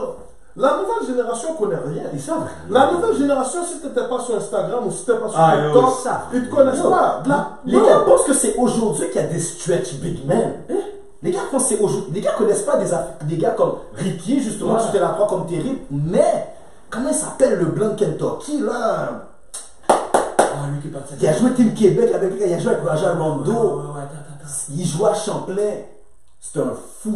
Bernard Côté. Exactement. Bernard Côté, les gars. Un grand de Brébeuf, quoi. Brébeuf. 6-9, 6-10, 4 4 Ça, c'est un gars, ça. Yo, ça 3 points était wet. Non, ça, c'est des méchants. Ça, c'était des méchants. Ouais. Les jeunes vont rire aujourd'hui. Mais les jeunes connaissent pas. Quand vous regardez, là, les jeunes connaissent pas. Quand vous regardez la NBA et vous voyez des stretch big men qui shootent à 3 points, ça fait longtemps qu'il y a des gars qui font ça, même ici. Mais c'est comme je vous dis, est-ce qu'on a parce qu'on a ce qu'il faut ici pour les amener à un autre niveau? Mais ça va être une discussion pour le prochain podcast. Je vois qu'ils sont invités. Tous les gars du Diamond, vous avez vu que bon, votre CEO était là. Ils savent. Là maintenant, on vous attend un après l'autre. Vous donnez vos histoires piquantes. Géry, toi, est-ce que tu as une façon que tu veux que les gens te rejoignent, soit Facebook, Instagram, quoi que ce soit? Les vrais savent comment rejoindre. Coach Nery, c'est facile à rejoindre. Depuis 2 ans, j'ai passé mon programme Red Diamond, justement. Parfait. Je fais des programmes, j'utilise le fonctionnel. J'ai des partenaires qui ont un gym qui s'appelle le Lab, c'est de la calisthénie. Donc, j'ai vu ça. Donc, mais je fais affaire juste avec les gars qui veulent vraiment investir sur leur temps. Ok, ça c'est bon. Comme si tu es prêt à investir et tu veux vraiment améliorer ta capacité à répéter des sauts, à prendre des shots, viens me voir. Mais si c'est pas ça, je vais rien savoir. Je pense que ça, c'est un job du coach aussi. Le coach, je pense poser courir derrière toi. Non, c'est pour ça que je te dis. Genre, si il doit courir derrière toi, ben reste pas vous, moi je rien savoir. Yeah, that's it. Tant qu'avoir 10 personnes, 10 garageurs, on en prend 2, 3 qui travaillent vraiment fort. Voilà, moi je veux rien savoir. Si tu es prêt à travailler, je vais travailler avec toi. Si tu veux pas travailler, reste chez vous. Si tu veux faire des workouts, il y a plein de gars qui font des workouts. Il y en a plein qui font des workouts, c'est pas ça qui manque. Si tu veux améliorer ton physique, tout en gardant ta chaîne basket. Exactement. Le Red Diamond, je l'ai développé en fonction du Diamond. Pour que moi, le point guard par excellence, c'est des gars comme Yul. Le shooting guard par exemple, c'est des gars comme Manix. Le small forward par exemple, c'est des Claude, les Mario. Le power forward par exemple, c'est des Marco, les Ricky. Le center, c'est Jonathan. Tu sais, je suis encore là-dedans parce que jusqu'à aujourd'hui, je n'ai pas trouvé des gars comme ça. Parce qu'en même temps, tous ces gars-là sont versatiles. Oh non, mais ne te demande plus de trouver des gars comme ça. Moi, étant dans le basket, ça tu le vois, hein, ça fait assez longtemps. Notre basket n'est plus leur basket. So, il y a une disparité dans le basket. C'est passé quelque part. Je sais pas où, guys. Mais ça s'est passé quelque part. Ça s'est passé. Entre le temps que lui et moi, on joue au basket, parce que moi, ma dernière finale, c'est avec lui. Entre le temps que lui et moi, on joue au basket jusqu'à aujourd'hui. Tu veux connaître le story? La raison que je vois ta femme. Parce que moi, quand je veux, tu vas être de Brendan, on me parlait de toi, je dis, Eldin, c'est mon cousin, comment vous parlez d'Eldin? Je parlais, je dis, mais yo, Edlin, qu'est-ce que tu fais comme ça aujourd'hui? Ah non! Je vais à Manitoba, j'entends ton voix. Ah non, Edlin a travaillé. À un moment donné, man, j'étais allé. Dis-toi, j'ai Mario, j'ai Randy dans mon quartier tous les jours. J'étais allé de regarder les gars là. Oui, mais là, j'ai grandi avec toi. Comme comment je pars au Manitoba à moins 60 degrés, je reviens, puis yo, ton cousin est terrible. Comment? Quand tu reviens, il saute tout le monde. Il saute tout le monde. J'avais un work à faire comme tout le monde, mon gars. Cette année, tu connais j'ai une certaine fierté. Ouais, t'es fou. Fait qu'à un moment donné, il fallait que je simplement.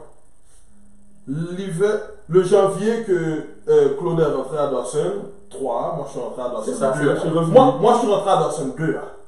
Puis moi j'étais rookie à manier tout ça. Mais moi là, je suis rentré en janvier. Quand je rentre dans la pratique, là, le coach il me dit, c'est pas vrai, il me dit rien. J'arrive sur le coach, je vois une pratique déjà, je suis genre, I want to make the team. Il est trop con. Il me dit, you want to make the team? Ça c'est coach Wayne. Il est trop con. Wayne Yearwood? Ouais. Yearwood, écoute-le. Yo, je lui dis, I want to make the team. Il me dit, you want to make the team? Run some laps. C'est Wayne. Yo, écoute mon gars. Run some laps a été de la minute que je lui dis, I want to make the team, jusqu'à la minute qu'ils me disent, see you tomorrow 5 p.m. Yo, pendant n'a jamais arrêté de courir. Comme un robot là, je le vois. C'est un robot. C'est ça, quand il a dit, le jeu, on le dit comme un robot, comme un robot. But, yeah, moi là, je suis dédié. Je te dis, je veux jouer. Si tu me dis quoi, ok, coach. Yo, sans stress. Ok, sans stress. Il m'a dit, demain, je t'attends 5 heures. 2 games plus tard, starting line-up. Yo, je te dis, là. Mais là, pendant ce temps-là, il y a lui qui joue Vanier. Moi, je joue à Vanier. Je joue à Vanier depuis septembre. So là, on arrive aux régionaux. C'est où encore les régionaux? Les régionaux, c'est Sherbrooke ou Sorel ou Abitibi. Abitibi. Il y avait des motoneiges, mon cher. Les régionaux. Bro, régionaux là. Yo, la game to the wire. On a gagné par 1. Ce patin-là a fait la game. Il a fait 3 plays en fin de game qui a changé toute la game. Yo, les gens savent même pas qui est. Yo, non, Vanier, on est personne encore. C'est mon qui vous dit. Mon coach était tellement saisi. Je suis sur le banc, Danny Charlery est sur le banc aussi là. Tu comprends? Puis on perd la game. Ted a fait 3 plays back to back, un bloc, un jump ball avec un autre rebound, la game est finie. J'ai perdu la game comme ça dans BTB. Mon gars, régionaux une semaine après, mon gars. Progression à Montréal. Une